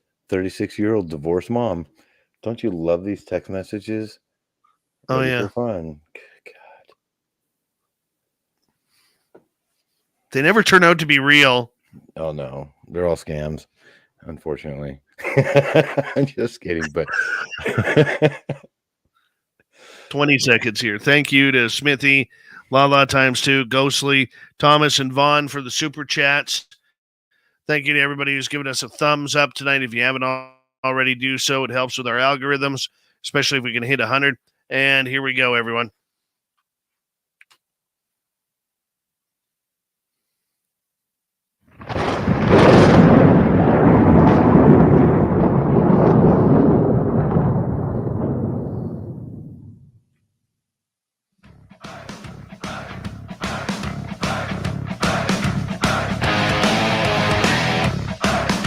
We're on at third. We're headed for home tonight on Spaced Out Radio. Good to have you with us. My name is Dave Scott. Oh, we're having a fun time here tonight. We really are. Hey, if you've missed most of this show or others, check out our free archives by going to youtube.com/Spaced Out Radio. Do old Davey the favor. Hit that subscribe button. Our website is spacedoutradio.com, where we have a plethora of features for you, including rocking out to Bumblefoot, reading Shirky Poo's Newswire. Check out our swag as well. Follow us on Twitter at Instagram, Spaced Out Radio Show, and on TikTok at Spaced Out Radio. Are you ready for AARO? That's AARO, otherwise known as the replacement to the AOI MSG. What the hell does this stand for? All Domain Anomaly Research or Resolution Office. Yeah. All Domain Anomaly Resolution Office. This sounds like a place to complain about websites. You know what I'm saying? No, it's for UFO tracking, replacing the Airborne Object Identification and Management Synchronization Group, otherwise known as the AOI MSG. Yeah, because, we need about 47 of these groups before we need to get started. Grant Baker from After Hours is here filling in for Tim Senor on the UFO report. Frustrating. And anything that, it's, if anybody wants to see a typical government move, Grant, this whole UFO file has been that. it has. It really has been a waste of money, waste of time, everything. Mm-hmm. All you need is one group, just one. You don't have to change the name or the characters or the references or the directives or whatever. That's what a notepad is for. That's it. Yep. I mean, really, how hard is it to create one group to look at the sky? I mean, and then you get NASA involved in it, and they're doing all these studies when you have, and they even say that this is nothing that currently exists from the Pentagon to track UFOs. And it's like, come on, guys, man. And they want to do this stuff over 9 months. And so how much is that going to cost our taxpayers? For now, AARO, AYMSG. It's exactly. I mean, it's just one of those things where it is just a bunch of BS, man. I don't get it. I really don't get it. To be the guy who works at the Pentagon, some menial, custodian who has to now peel the AOI MSG letters off the glass door and now replace them again with AARO. I mean, this poor guy, his hands must be killing him from working on that one door, man. And those stickers are $10,000 a piece. So yeah, that's $10,000 an A. Oh man. Oh, it's horrible. And their whole gig is, oh, we're trying to search for alien life through satellites and telescopes. Well, what the heck have we been doing for the last 15 years, guys? Like, get mad. Do it. Get mad. This is true. This is true. Because you go on UFO Twitter or you look it up recently, the past number of days, UAPs, hashtag UAPs or hashtag UFOs has been trending. mm-hmm. And you look at all these UFO Twitter lights, they're like, oh, yes. They're acting like Paul Bearer from the WW. Oh, yes. Yes, my UFOs. You know, acting like this is the greatest thing since sliced bread. They refuse to see the stupidity of it all. Yep. Right? Right? And they're stringing us along and just taking you guys' money. That's all they're doing. They're not really doing much. But the good thing is that the government is actually, it's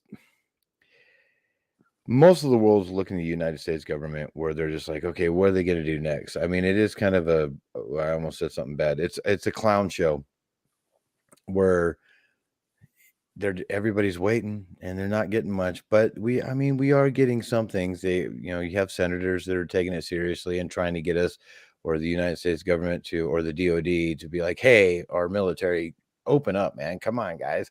Air Force still hasn't said anything, and I doubt they are going to. I mean, and the more we wait, the more the taxpayers' money just goes into somebody else's pocket or some kind of, I don't understand the agenda. I know. It's all turning political. It really is. I hate it. And NASA still trying to act tough in this, like they have a say. God, I want to take that board of directors from NASA. I want to take them out behind the barn. You know, put them in the squared circle and just suplex the crap out of them until they stop acting stupid. Well, I do.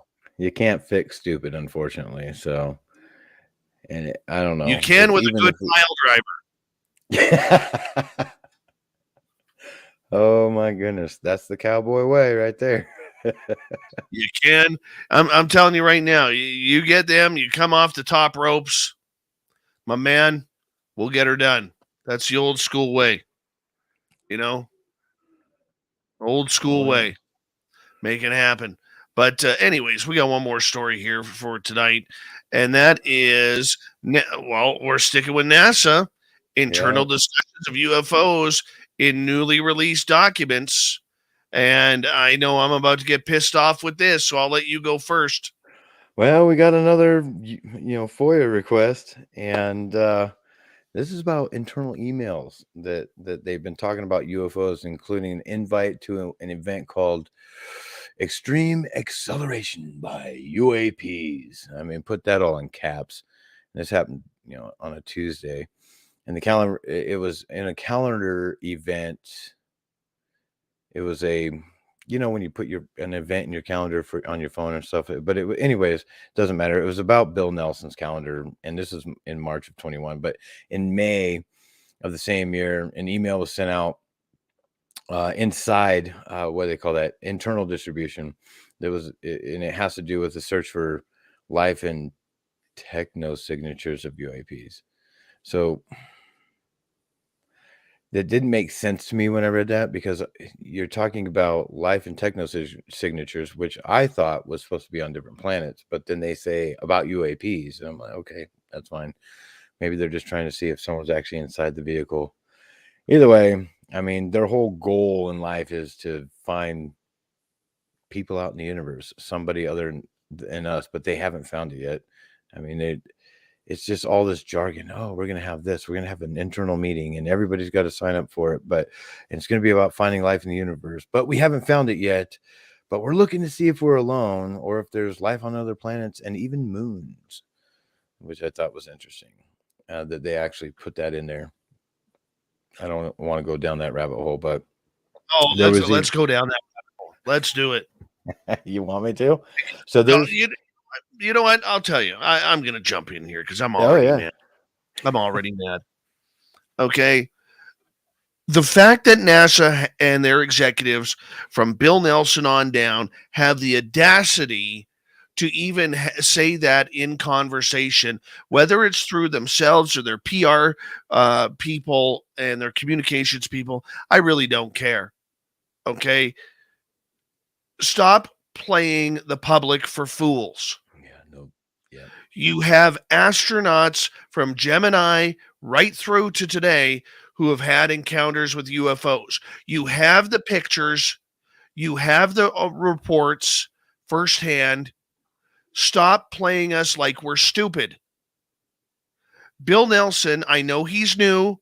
Okay, I know he has an interest in this subject. But guess what, buddy? You took the job as top dog. You're the one who accepted it, and no matter what, it's your fault.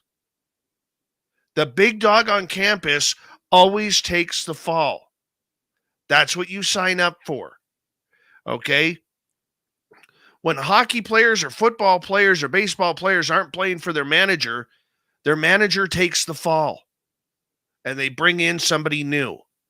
And Bill Nelson has he's been around NASA for 50 plus years. He knows. He's in the know. He's talked to astronauts. God, I believe he was an astronaut himself. Okay? He knows. He may not have been. I don't know. It is as Michael Boyle in our office. Nah, Dave, it's not as simple as Bill Nelson is top dog. Doesn't matter. You take the job. You take the fall. You don't treat people like they're stupid. NASA, out of anybody, when it comes to this subject, needs to check their own closet. They need to check their own closet. They've got the photos. They've got the videos. What about the video feeds that they have purposely crashed from the ISS or space shuttles or from satellites? I'm not trying to play conspiracy theorist here. This is true stuff. If you're not listening to your own astronauts that you have paid multi-millions of dollars or spent multi-millions of dollars in training for each one, and you're not listening to them, your best of the best, your top 1% of 1%, then NASA, you're a bunch of fools. And I'm sorry, we got to stop treating NASA like they're just the new part of this association. They're not. I would use a lot of swear words right now to describe them if I could, but I can't, and I won't. Grant, you got to settle me down here, man. So you were correct that he was actually an astronaut. He was a payload.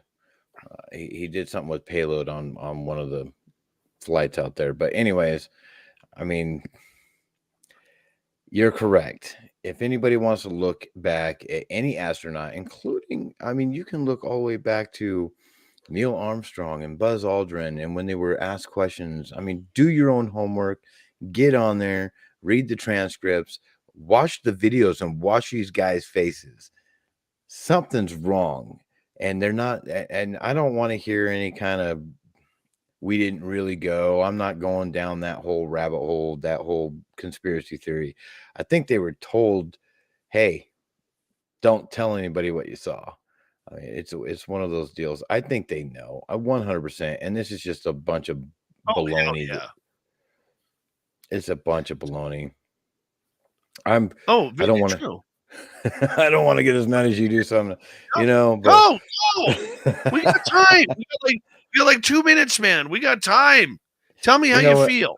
I'm going to tell you right now. I think NASA is literally the only way that they can siphon money out of the American people. I think that they know everything that's going on, the sensors that they have, including the sensors that the DoD gives them that are obsolete, which is still 20 years and more advanced than what we know about. I think they know every single stinking thing that they got up there. I think they know about everything, but they're not going to tell anybody because it's just like the oil company. We're just going to go ahead and make money after dollar after dollar after dollar on anybody that can pay for it. And guess what? We're just a bunch of suckers too, because we're still paying for it. Oh yeah. I hear you, man. We're still falling for it. But hey, UFO Twitter, they're all about, oh, this is just wonderful. This is great news. NASA, thank you for joining the program and being loud and proud about your support for UAP. Let's get back to UFO. There's a lot less BS around it. Mm-hmm. All right. Means the exact same thing. And real quick, just if anybody in NASA is listening to this show, it's about time you came to the party. And I know why you waited so stinking long, because you're just waiting for the right angle. That's all you were waiting for. And you didn't do it. You didn't accomplish nothing. Well, Dragons. Appreciate it. Thank you for getting me fired up, Grantavius Max, on the UFO report. I really do appreciate it. Oh man. I mean, when they say their goals are to mitigate such phenomenon, I would honestly, I want to know how you're going to mitigate this phenomenon. How are you going to be able to do that? Just because you say that you want to have the safety of our aircraft. These things have been flying around for millennia. Guys, get your head out of your rears and just tell us what the heck is going on for real. Bingo. All right, Grant, you hold on. We're going to get to Shirky Poo's news. What time is it? It's time for Shirky Poo's news. All right, here's one for you coming out of Russia right off the bat. A wealthy couple and their pilot have been tragically mauled and eaten by wild bears after their helicopter crashed in the Russian wilderness last week. Zoya Kadagorova and Sergei Kolesnyak, a couple in their 30s, were on a pricey tour of the Russian Far East, flying high above the Kamchatka Peninsula on the Sea of Okhotsk, when the helicopter flown by famous Russian biathlete Igor Malinovsky went down. Authorities said the chopper ran into a bad area. The missing aircraft was found by a passing helicopter on the afternoon of July 17th, and yeah, it was not pretty. Unfortunately, according to the Russian Emergencies Ministry, there were no survivors. Reports say the wreckage and 3 mangled bodies were recovered. Malinovsky was just 25 years old, 5-time world junior biathlon champion, reportedly lost communication due to bad weather shortly before his helicopter crashed. Yeah, if that's not the worst of it, well, the bears came along, the grizzly bears. So what did they do? Well,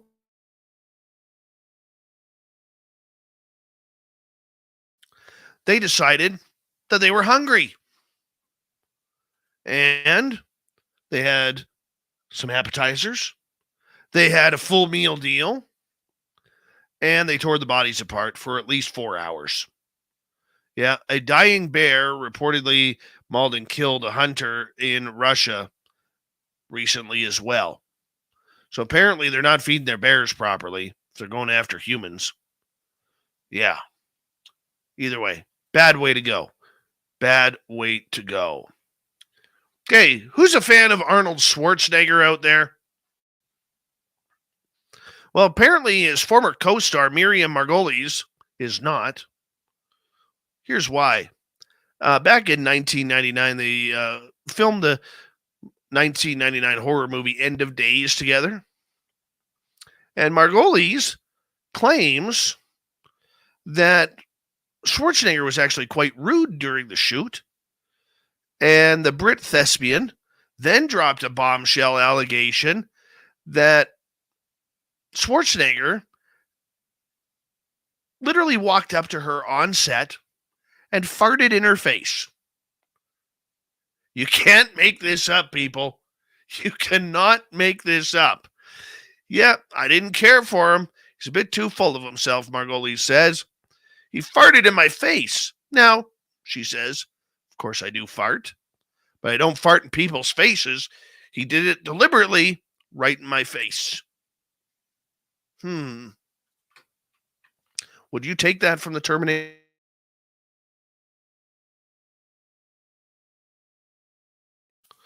I don't know if I would. Yeah, I would. Who am I kidding? Grant, would you take that? Let's be honest. Come on, man. If I met Arnold Schwarzenegger and he wanted to fart in my face, I'd probably laugh and give him a high five. Absolutely. Yeah. So this is how it happened. She says, I was playing Satan's sister and he was killing me. So he had me in a position where I couldn't escape and lying on the floor and he just farted. It wasn't on film. It was in one of the pauses, but I haven't forgiven him for it yet, she says. You know, there's no comment from Schwarzenegger on this, but you know what? I'd probably do it too. What the hell? I mean, realistically, you got to understand, if you guys are wrestling around on the floor, farts happen. Mm-hmm. All right. A woman who posted on her LinkedIn profile that she is self-employed via sex work is on the receiving end of both praise and criticism. Ariel Igozi shared in a post how sex work helped her become financially independent. I left an in-house job with fancy benefits 2 weeks ago, and the reason I could do that was sex work. The brand advisor and creative consultant wrote, I have just had enough saved from selling and engaging my image that I could ask myself if I was happy. I wasn't, she said. Aside from having a few grand saved, Igozi explained that the main reason was she was able to walk away because sex work shows me what my power can do when I own it intentionally. Igozi said she has no problem charging exorbitant amounts and being rejected by potential clients. Why is it different than any other client work, she asked. She says, it isn't. Well, she took criticism for it. I don't know. How do you feel about that, Grant? Oh, man. Yeah, I stay clear away from that kind of stuff. Yeah. That's, me too. Me too. Yeah, that's one of those deals where, I mean, if you're going to get into something like that, and okay, let me phrase this very deliberately. She's probably a good gal, has good intentions. No. Like, I mean, you get into something like that. She's a businesswoman. Let's just leave it at that. She is a businesswoman. Thank you to Shirky Poo for the news tonight. Thank you to Grant for stepping in for Tim Senor on the UFO report. Our main man, Swamp Dweller, coming on in and telling us another spooky story. And, of course, Merle and Victoria and Gina from Haunted History BC coming on in for Ghosts of the Great White North. We got Mr. Ron Bumblefoot Thaw rocking in the background with Little Brother is watching. Bumblefoot is the official music of Spaced Out Radio, rocking us in and out of every single show. Get your horns up for the guitar god himself. Special thanks to everybody listening in at home, at work, in your cars, wherever you may be. Thank you to everyone in our chat rooms tonight. YouTube, Twitch, LGAP, Facebook, Space Travelers Club, and on Twitter at hashtag Spaced Out Radio.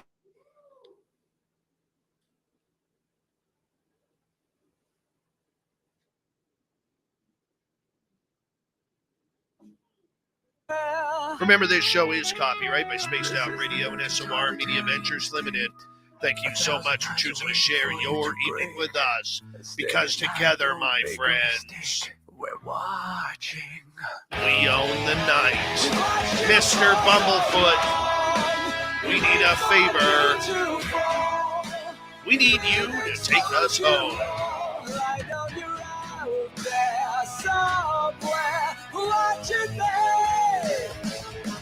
Yes, the Woo train has docked for the night. Soon, my friends, we shall ride again. Your seats are always available. Your tickets never expire. And if you want to bring a friend, we've got room for them too. Good night.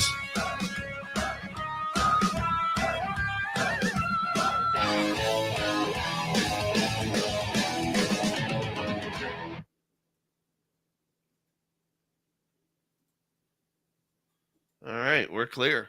No. God. My Last 4 son, minutes of the show, I barely made it, man. I know. I watched you cough a few times, man. You sound a lot better today, though. I do sound better, but it's just this idiotic cough.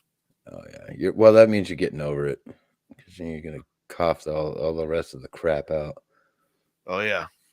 Oh yeah, I know. Get rid of these already. Holy cow, I'm sweaty. We got these little black flies. Do you have them down there? Mm-hmm. We call them no-see-ums, where they can like fly through your screens and everything. Yep, we have those. Oh, I just swallowed one. Come on. Oh, juicy. Yeah, but at least yours are juicy. Ours are just like a little.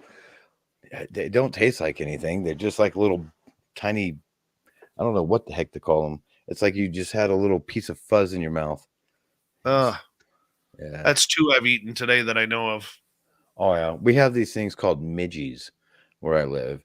So they're itty bitty little green insects. They don't hurt anybody or anything, but man, damn, dude, when you inhale and you inhale about 5 of them, you're just like, come on. I hear you. Yep, the good old no-see-ums. You got to have something light colored in the background, then you can see them. Oh yeah. There we go. So we don't need that anymore. We don't need that anymore. Let's move that over there. That was a fun show.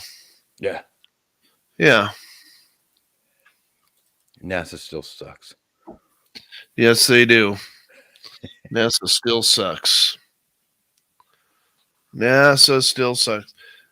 Still sucks. Never a straight answer. Yeah. Bastards. That is very true. So there was these people back in the day, and I think they actually still do it. And there was a lot of those conspiracy theorist dudes that would, those conspiracy theory guys, and they would literally catch the astronauts disappearing before they went through the hole, or they would grab something that wasn't there. You ever watch those? Oh my gosh, those things are funny. They're like, oh, we're not in space. And like literally they're in space, guys. They're there. I've watched the space station. I've got photographs of it with telescopes. I mean, it's really up there for anybody that's wondering. It's really there. One of the funnest things though that I used to watch wasn't all the weird woo conspiracy stuff about what goes on inside the space station. Was actually every single time something weird would come in the screen when they're doing their spacewalks, all of a sudden NASA would be like, nope, cut feed. And they've done that 1,000 times. And it's like, come on, guys, you know exactly what the heck's going on out there. I know.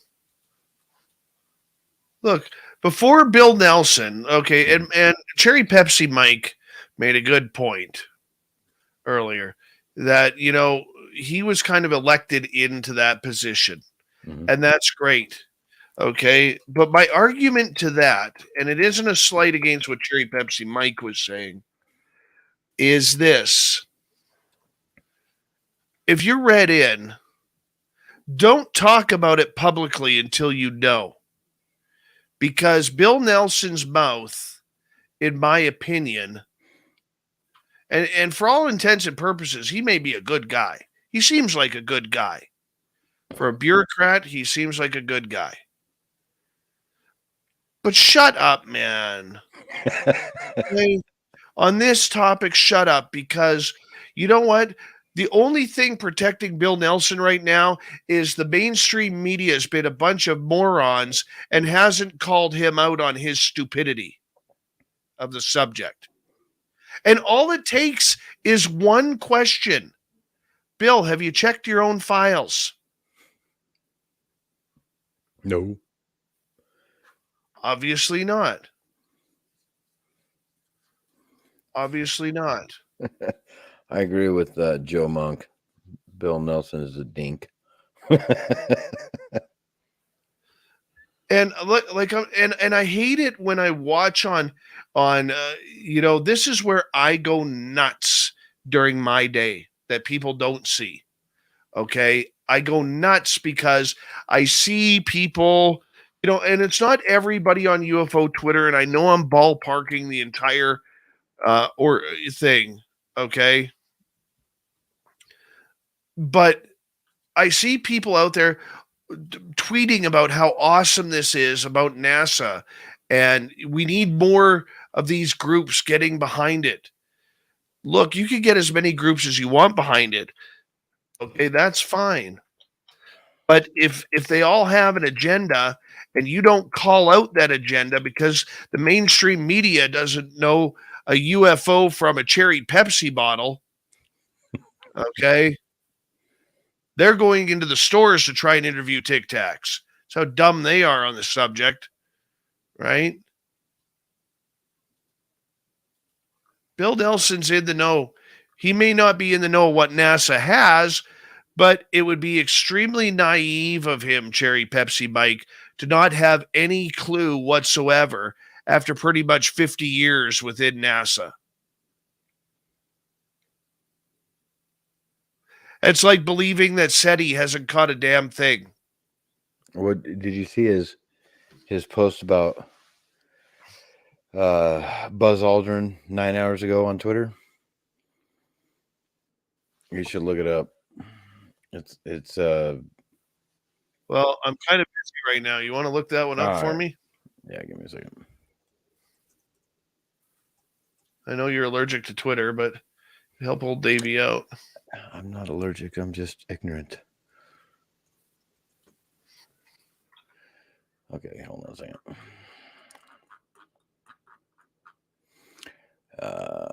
Okay. Here we go. Bill Nelson, Senator Bill Nelson, 9 hours ago. Hashtag Apollo 11. Astronaut Buzz Aldrin said exploration is wired into our brains. If we can't see the horizon, we want to know what's beyond. So Bill Nelson says, I can't wait for humanity to see firsthand what's beyond. Come on, man. Yeah. You already know. Hopefully, you know it's beyond. Hopefully it's a cheeseburger and a couple of nice Pepsis. Cherry Pepsis. I'm not a cherry Pepsi guy. I'm not. You know, Cherry Pepsi Mike in the chat room is the inventor of the piano key tie. Wow. Yeah.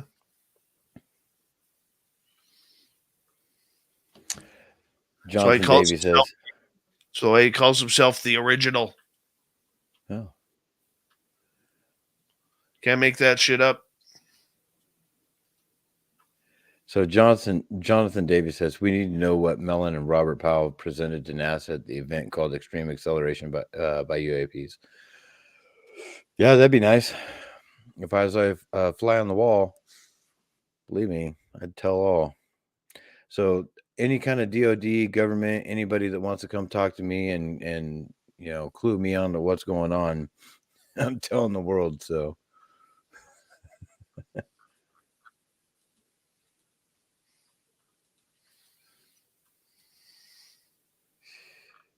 Mm-hmm.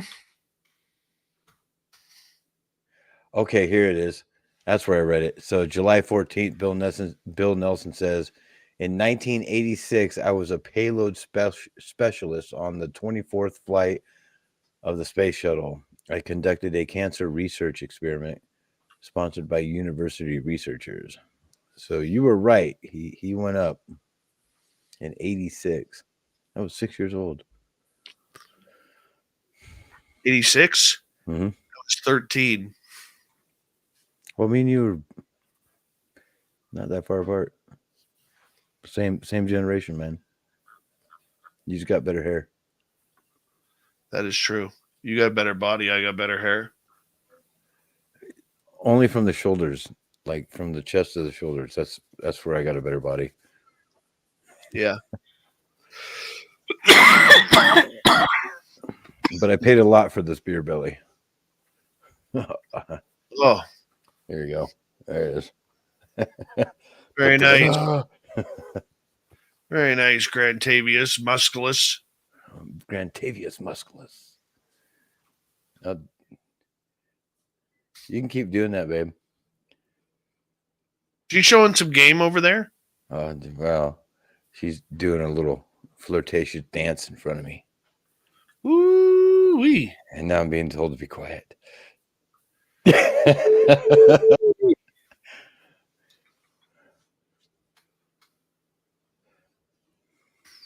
I'm going to get in trouble for that. I'll take the blame. Oh, believe me, I'll blame you. For everything, so I mean, I might as well. Yeah, I'm good at blaming you for stuff. I know. Yeah, you're good. You're a good scapegoat. That's why I think that's. Hey, just tell your wife anything that ever happens that's wrong. Grant did it. I live too far away from you, man. What are we? 18 hours apart by driving? Well, let me see here. I know where you live. Ranch, BC to Klamath Falls, Oregano. 14 hours and 7-minute drive. I got the same thing.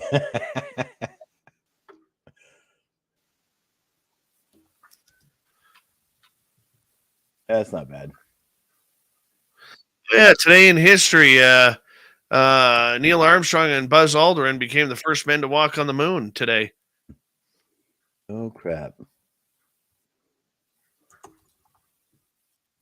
Look at that. Look at that. The old July 20th. July 20th. I would have loved to have been alive watching that. Live, I think that would have been amazing. It'd be pretty cool. If I could be that one hipster, you know what I mean? That can go back in time and just watch it and then come back here, that'd be great.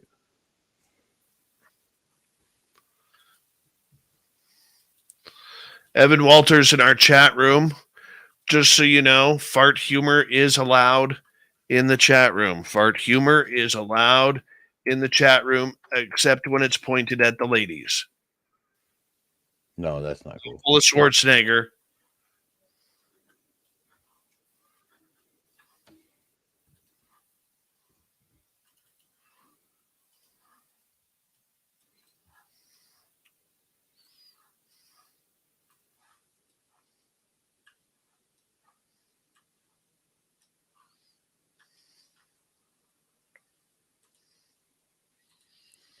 Actually, you're in this photo too, Dave. What photo? The hipster photo. Am I? Yeah. There. Well, I'll show you. I'll show you. Here.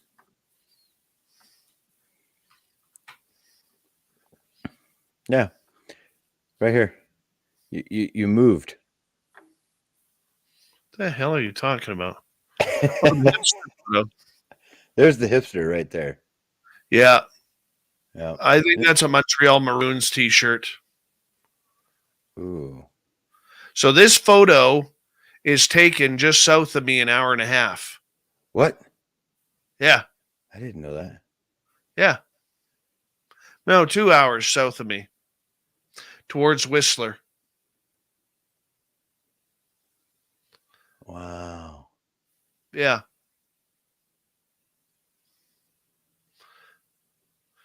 River Dogma says, my wife's grandfather owned the Klamath River Hunting Lodge back in the heyday. Oh. Someone knows where I live. Everyone knows where you live. You talk about it all the time. I don't give a shit. Oh, sorry. We're not on the air. We're just on YouTube.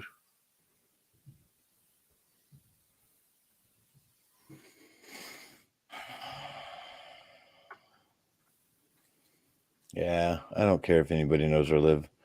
I mean, realistically, people know what I do. So if you really want to get a hold of me, you can just call my business. I'm the only one that answers my phone.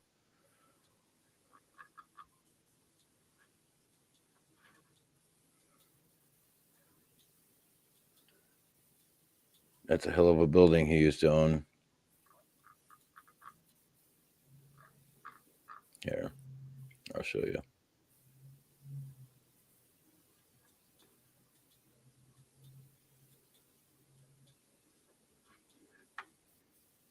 There you go. Klamath River Lodge. Nice. Now that looks haunted. Yeah. I definitely go in there and walk around in the middle of the night. Night vision, straight on my face. Can't see nothing. No flashlights. It'd be great. Oh, yeah. Shelly asked me about Fur Trader. I'm sorry, honey. I do not remember. I apologize. I'm going to the bathroom. Be right back. You can entertain. Okay. Okay.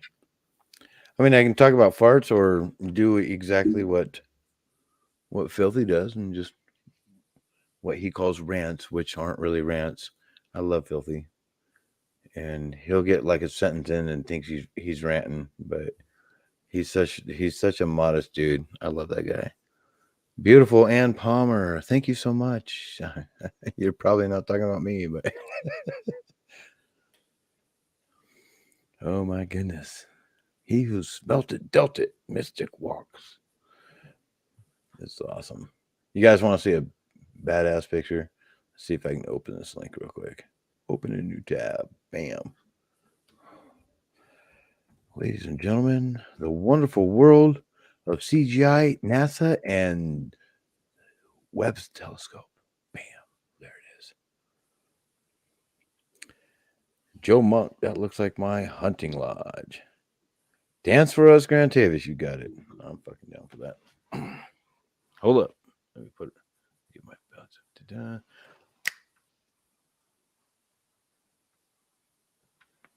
Yeah, that's called my silly white boy dance. All right. I can do the sprinkler too. Oh, I hope Dave doesn't watch this after the show, because I will no longer be the after hours host. Oh my goodness. Let's get rid of that. Get rid of that.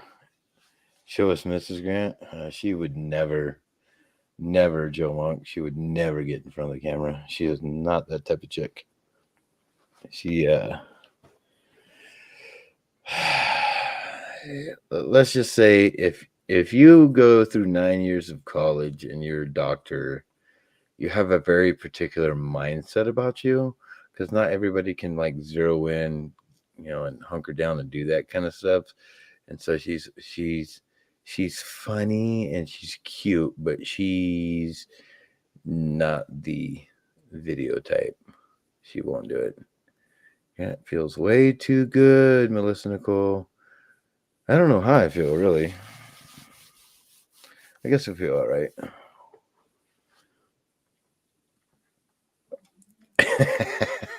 Ann Palmer. You're funny. Excuses.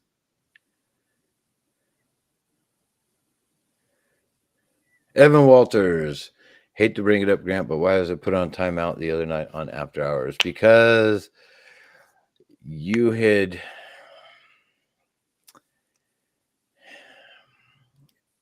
I know you're one of you were a regular here so often that I hated to do that. I really did.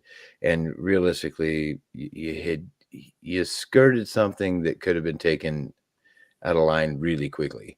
And so I just had to hide the comment, more or less. And so when I'm on StreamYard, the only options I have are to either boot you, which I won't ever do. I would never do that to you. But is to put you on timeout for 300 seconds. And so that's the only one I could do. If I was in the other side, but I can only watch so many screens at one time. So, but if I was actually watching the YouTube version of it, then I could just taken down the comment. So, but that's about it. You're that guy. Yep, I'm that guy. And Evan Walters, I love you, man. You've always been great. You've always been here. So, I mean, just don't take it personally, but because of it was skirting the line on something that just needed to be taken down. And I apologize. It was the only option I had at the time while I was doing the show. So no hard feelings. I love you, man. Dave got abducted? Dave, how was it? That wasn't bad. Oh, okay. All right. Wasn't the first time, won't be the last. Upload. Oh my gosh, Joe Monk. If I ever call my wife a nurse, I wouldn't have a wife. She is not a nurse. Oh my goodness. That's funny, actually. If I ever called her a nurse, she would kill me. I'm a doctor. Yes, ma'am. I love corresponding with everybody in the chats. I mean, they got some great. Gosh, Dave, you got some great chatters. Oh, we got a great audience, man. Oh my gosh.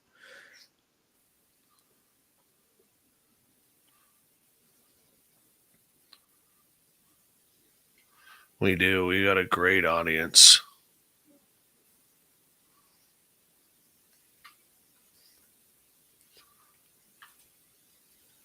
Hi, gorgeous angel wings. How are you? I saw Melissa Nicole earlier. Mm-hmm. The only skirt Grant wears is a kilt. That's awesome, dude. I'd love to have a kilt. I'm German, but I mean I could rock a kilt. I don't mind.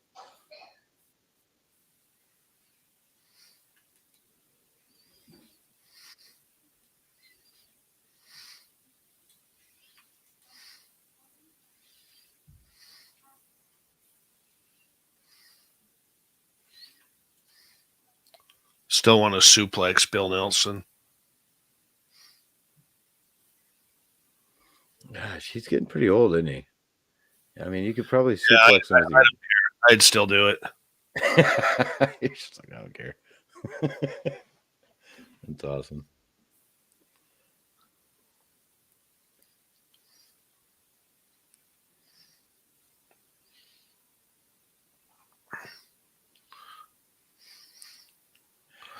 Evan Walters, yes, you're correct. How's Sexy Dan doing today? He is doing great. So today is my oldest child's 12th birthday, like legitimate. We celebrated a few days ago just because everybody could be there, but today was his birthday, and I had a heck of a day at work, but I left Talon. Hi, baby. Just speaking of which, he's right here. And I know. Yeah, hold on a second. So anyways, I left Talon, which is right here. I left him with Uncle Dan for the night last night. And then I had to work my butt off today. But Dan washed him. And what'd you guys do today? Did you do something fun? No. You didn't do something fun? What did Uncle Dan buy you for your birthday? A 22 rifle. A 22 rifle. And did Uncle Dan show you how to shoot it today? Yeah. Yeah, was that cool? No. What do you mean no? I almost broke my shoulder. Oh, yeah. A 22 kicked so hard it almost broke his shoulder. I'm telling the truth. My shoulder hurt so bad. Oh, my goodness. Is this live? Yeah, it's live. I love you, buddy. Are you going to take a picture? I need. Okay. Hold on. What are you doing? I need to see if it's actually live. It's, dude. We're live, dude. Oh my God, it's live. Hey, watch your mouth. I said, oh my God. Watch your mouth. Oh, that isn't a bad word. Watch your mouth. And put on a nice shirt. Put on a nice shirt. Where's the shirt that Uncle Dave got you? Not human is out. Arrive? No, Did his birthday present for me arrive? not yet. Oh yeah. Yeah, get off camera until it comes in. Oh yeah. I'll make sure he never goes in front of the camera again without it. I hear you. Yeah, he's a good kid. One to go. 2 to go.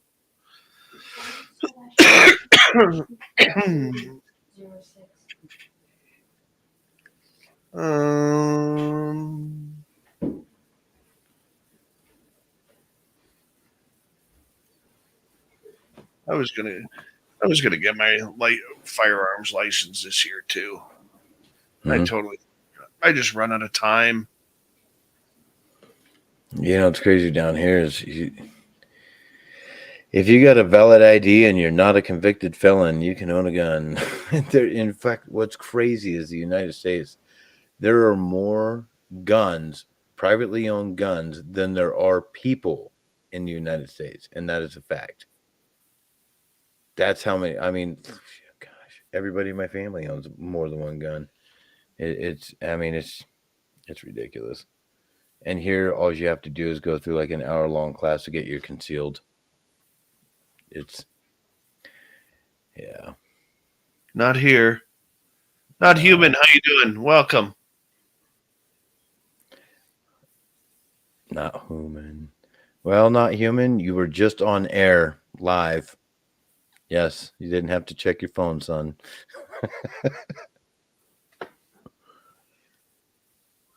Not human. Oh, not in Texas. It's constitutional carry. That's true. In fact, there's certain parts of Alaska.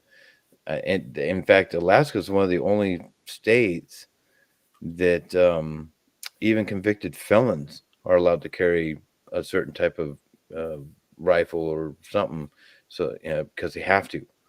Like, in order to live there, they have to.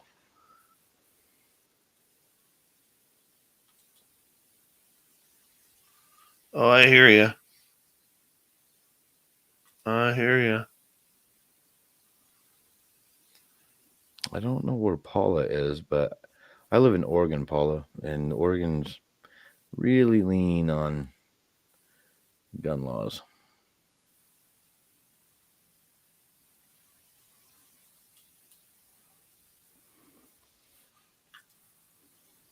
Hey, it's Paula W. How are you? Looking lovely tonight. Oob. What is he? Oh, he wants me to show you his cannon. A cannon? Yeah.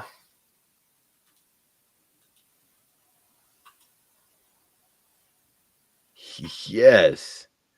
That's like one of the Civil War reenactment cannons. Man, those things are cool. Yep. Good Lord. That's his cannon.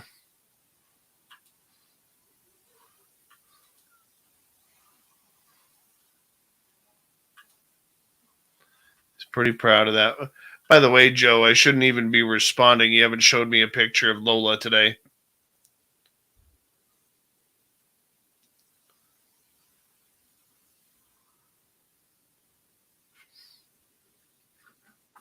Love it. Love it. All right, that one's done.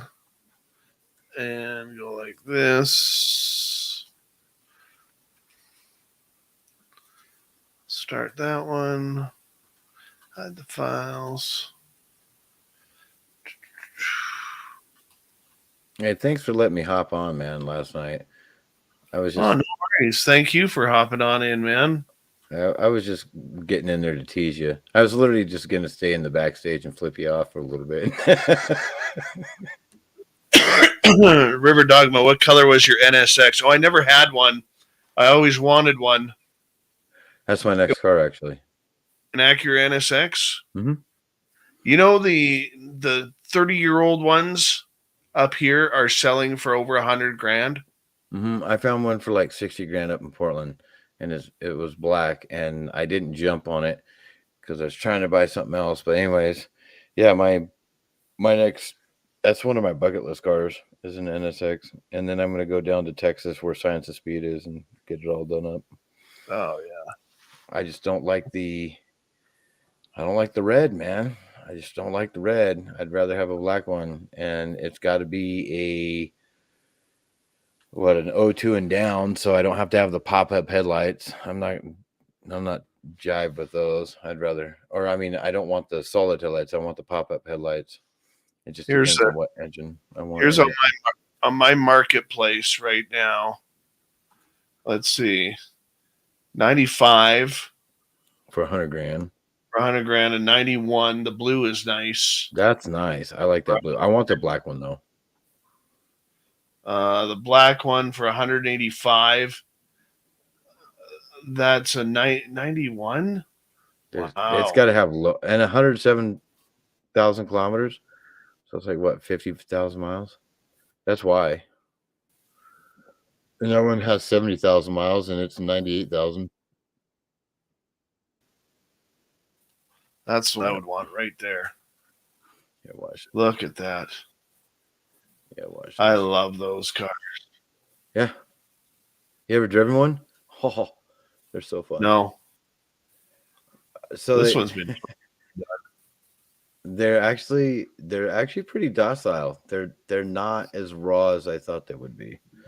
They're actually really nice driving vehicles. Oh, the new one. Drove a 91. I don't want a new one. I want the original hand built aluminum body, aluminum frame. Yeah. With the C30, not the C30, not the 32. What's this black one here? That one's pretty nice. Yeah, that's what I want right there. Let's see. I can pick one up for. Yeah, buddy. Oh, that's automatic. Get that out of here. That's no. Ugh. Wow. Nice seats, though. Well, beautiful seats, but I can't do automatic.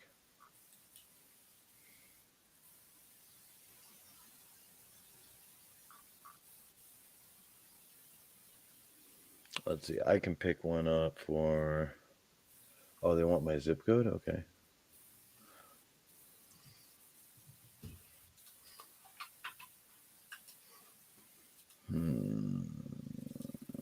I'm spending all my money right now on my bike, so. Here's one for 98,000 with 66,000 miles, black. And that's about, I don't know, I'd pay 90 for it. Yeah, you're looking at the same one right there in the middle. Oh, you're looking at mine. Yeah. You're cheaper to buy one up in Canada. Yeah. And that's it. That's it. What? Is it only one? 18. That's stupid. Car gurus, huh? You guys are not cool. Let's go to Facebook. This is Joe Monk's bike. He wants me to show you.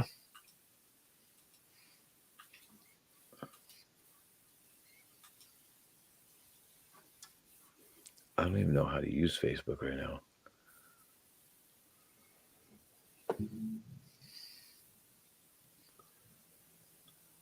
Where did you get those headlights?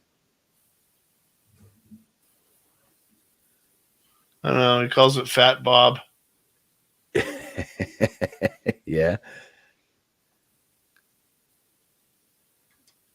Oh, gosh. Okay. Here, hold on a second. I like it. I'm not a cruiser guy though. I can't ride cruisers.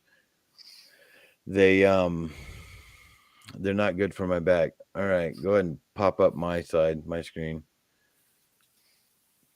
Here's one for 90 from Boise, Idaho.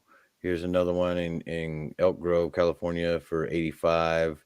200 grand. What are you doing, dude? That's ridiculous. They're getting way more expensive. Here's one for 120. You guys are nuts. RX-7. So this 93 FDRX7. They want 38 grand. That's ridiculous, man. Where's another NSX?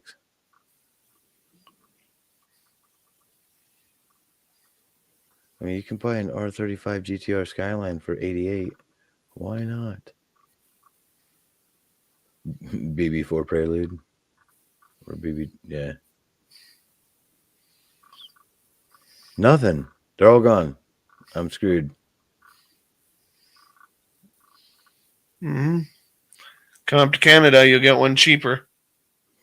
Yep. I can do that. Hell, I could get a 911. Oh, it's a 2001. So the IMS bearing probably needs to be done in it. Anybody that's wondering what an IMS is, it's intermediate shaft bearing. They had problems with those that generation. You're talking to a mechanic here. Oh. Gosh. If money was no object, I'd own half of these. Yeah. Whatever. Whatever. Yep. Oh, gosh. Haley, I want a Fiero and buy an F40 kit. Oh, my goodness. You're better off with a Volkswagen. Right. Those Fieros, the engines and the transmissions in them were horrible. Oh, my gosh. I don't know. Literally, if you want to have some fun, you could get a cheap Porsche Boxer and then put on a F40 kit. If you want a Ferrari, buy an NSX, because the NSX at the time was better than a Ferrari. If you want something really fun, go buy yourself, if you can find one, a Buick GNX. If you can find a 1987 Buick Regal GNX, that car was actually the second fastest car in the world at the time. The only car that was faster than it was Lamborghini Countach. So yeah, and I built one, and I had a second one, and I never built it. I just sold it, and then I went to the old school G bodies. Nice. Yeah. Well, my friends, I'm going to say goodnight to all of you. And tomorrow night on the show, Mark Gober is here. Mm-hmm. We're going to be talking an end upside down thinking. What this means, I have no clue, but I will by tomorrow night. Have a good night, my man. You too, my brother. And to the rest of you, thank you, Smithy, Lala times 2, Ghostly, Thomas, and Vaughn.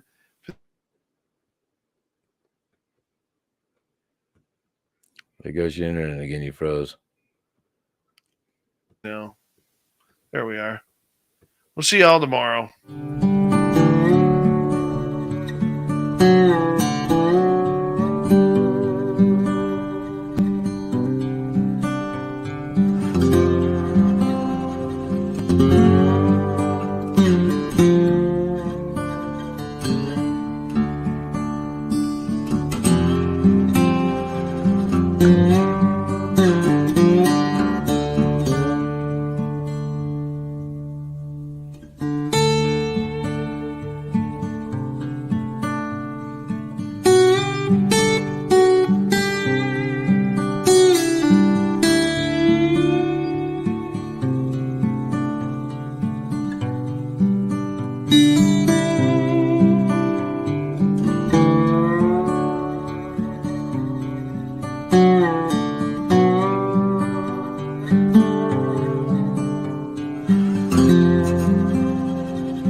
Stay healthy, my friend. You too.